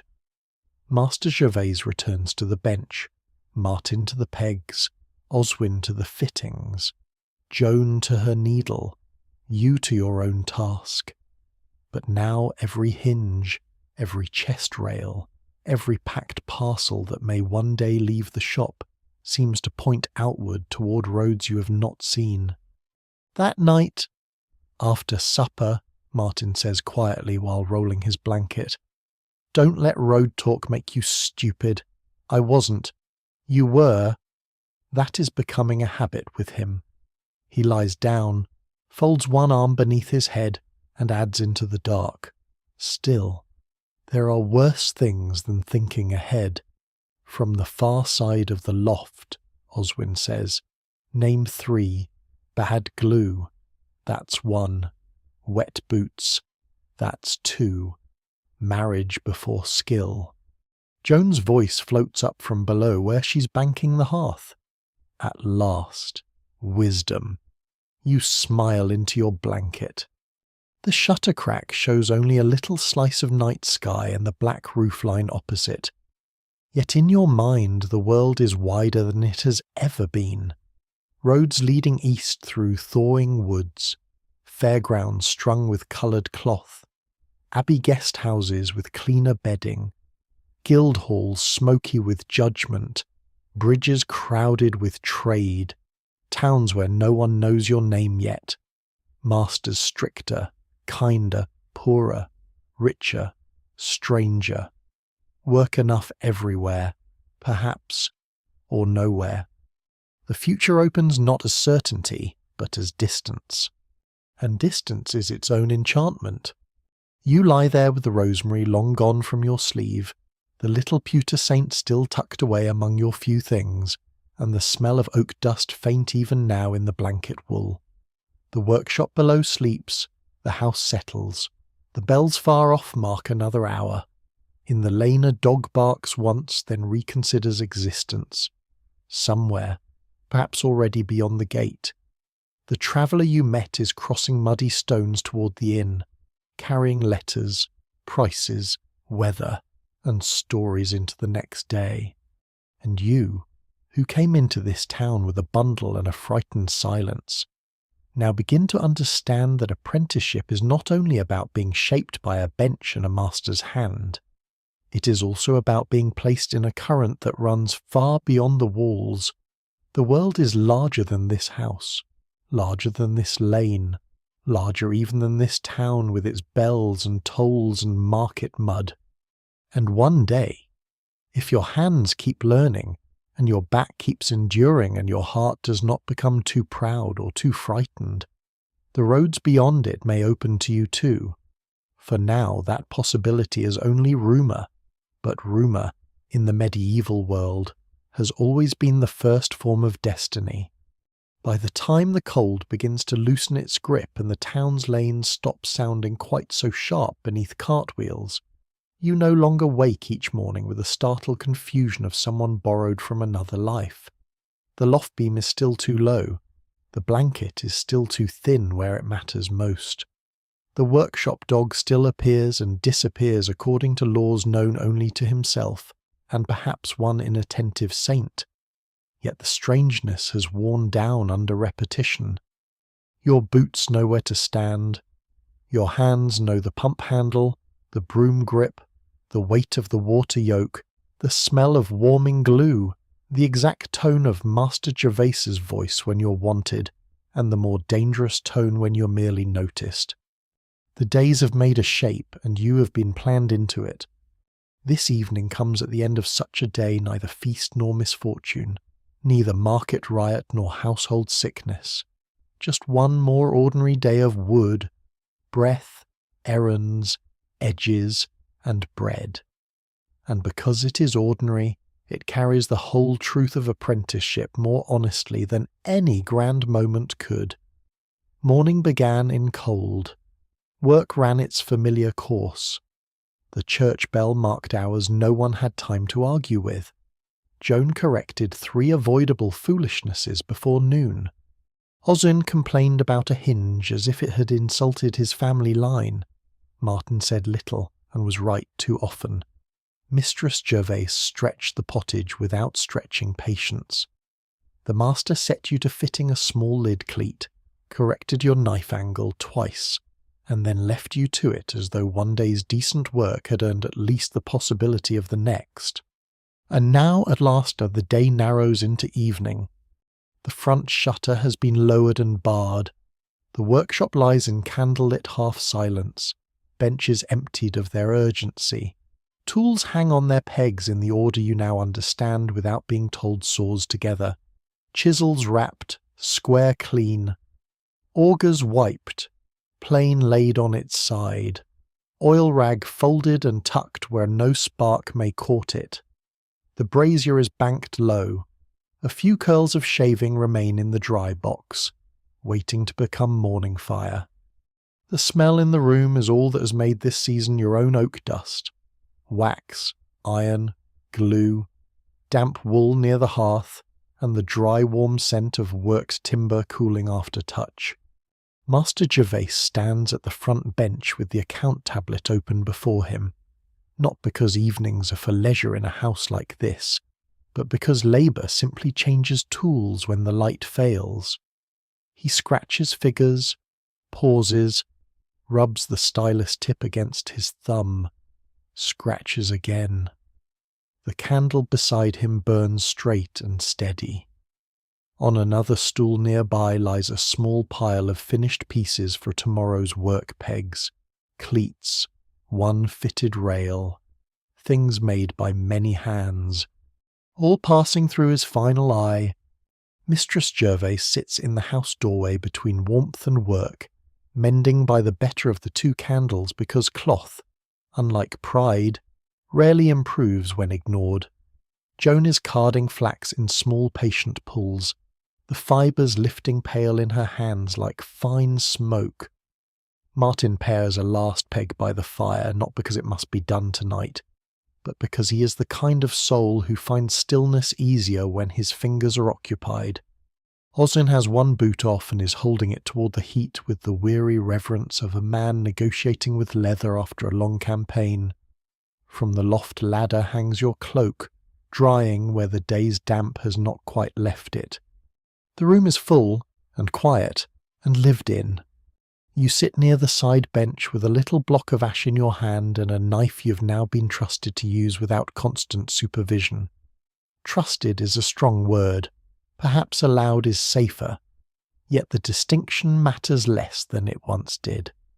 You are trimming the corners from a rough little peg tray meant for the inner room shelf, smoothing edges that will never impress a guild master and may never be noticed by anyone at all. That, too, is part of the lesson. Most useful things in the world are not admired. They are simply reached for day after day, because someone made them well enough to disappear into habit.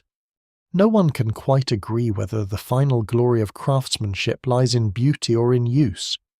But in a working household like this one, use wins more meals. Outside, the town softens toward night. The lane beyond the shutter murmurs rather than clamours now. Hoofbeats pass less often. A door closes. A dog barks once. Somewhere farther off a woman laughs. Then the sound is lost under the evening bell. From the church tower comes the familiar toll, slow, measured, settled into the stone the way smoke settles into rafters. You've heard that bell in rain, frost, dawn dark, market noise, and feast day brightness. Now it reaches you in this quieter hour and seems woven through everything that has happened since you first came through the gate, with your bundle and your silence. You glance up once toward the master. He is older than he seemed that first day, though not by years, only by recognition. You know now the shape of his patience and its limits. You know how he holds a plane before beginning a cut, how he judges a bad joint by the sound it makes against the bench, how he says again when the work is worth another attempt and says nothing when it is not. You know he distrusts waste more than complaint, lateness more than ignorance, and vanity more than either. You know, too, that he has begun, in recent weeks, to leave you longer beside a task before stepping in, a little longer at the knife, a little longer at the fit, a little longer in the lane on an errand. Such things would look like nothing to an outsider. Here, they amount to a quiet opening of the gate. Martin, from the hearth, says, "You're thinking too loudly." You blink and look down at your knife work. Am I? Yes, Oswin says. That means his face has gone noble. It has not. It has, says Joan, like a saint in a church panel just before a donkey bites him. Mistress Gervais does not look up from her mending, but says, "Then let him keep paring." Nobility is improved by employment. That little wave of talk passes over the room and settles it again. You smile despite yourself.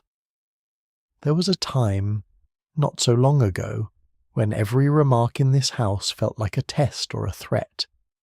Now most of them feel like weather, sometimes cold, often sharp, but familiar enough to walk through.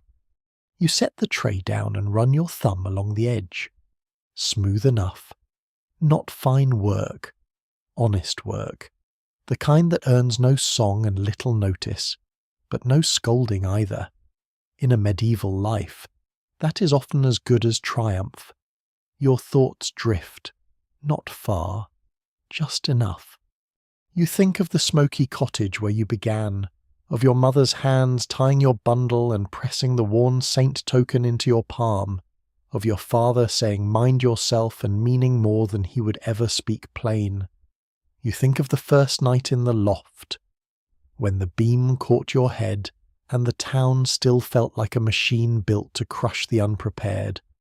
You think of pump water, brooms, stale crusts, feast day honey, road mud, pottage, church candles, winter herbs, the traveller with road stories, the stool leg you shaped, Oswin coughing in the loft corner, Joan's look over the top of her mending when you were about to do something stupid, Martin's quiet corrections, the master's single-word approvals, each one harder one than any speech. Those who tell the tale never fully agree when a child stops being a child in such a life. Perhaps there is no single moment, no gate, no bell, no ceremony with witnesses and ribbons. Perhaps it happens by accumulation, by early rising, by carrying what must be carried, by having one's foolishness reduced to useful dimensions, by learning the weight of tools, the cost of bread, the smell of glue, the sound of illness in a loft, the measure of silence needed to hear good work. Even now, it is hard to tell whether apprenticeship has made you smaller or larger. Smaller, in pride perhaps, in certainty, in the number of grand ideas you can hold once you have known the labour under them. Larger, in patience, in watchfulness, in the number of things your hands can now do without trembling. Both. Likely. The craft hollows and fills in equal measure. The master closes the tablet at last and sets the stylus aside. That will do, he says to the room, and because the room has spent months learning the shades of his voice, everyone understands he means not only the accounts, not only the day's work, but the day itself. Joan gathers the flax. Martin sets the finished peg with the others. Oswin wrestles his foot back into the boot and mutters at it like an old enemy. Mistress Gervase folds the mending into the basket. You put away the knife, wipe the little ashtray, and place it on the inner shelf where tomorrow it will begin its quiet life of holding pegs, thread, candle stubs, or whatever else the house asks. Then the candles are pinched lower one by one. The house room grows warmer by contrast as the workshop dims. You take your bowl of evening broth and sit on the low bench near the hearth, while the last of the fire settles into red and gold. The broth is simple peas, onion, a little herb, stock stretched farther than it seems possible, bread softened into it, yet the heat in it feels enough. The dog has come in and lies by the threshold with one eye open, ready for any error involving scraps. Outside, the bell has gone still. The lane beyond the shutter is almost quiet. When the bowl is empty, no one rushes to fill the silence. That, too, is a sign of the house's trust. At first, every quiet held instruction. Now some of it holds rest. You climb the loft ladder last, as you often do now, because the newness has worn off and you no longer need to prove you can reach the blanket before the others. The beam is still there, but you duck without thinking. Your bedding waits in its narrow place by the shutter. Through the crack you can see a sliver of night sky and the roofline opposite, dark against darker cloud. Somewhere in another house another apprentice is likely climbing another ladder, setting aside another day's weariness, wondering what sort of man such years make. You lie down, below. The house makes its soft final sounds, a spoon set into a bowl, a last stir of ash, the latch checked, a low word from Mistress Gervase to the master that you cannot hear and should not, then stillness, or nearly. And in that stillness you let the whole shape of it gather around you.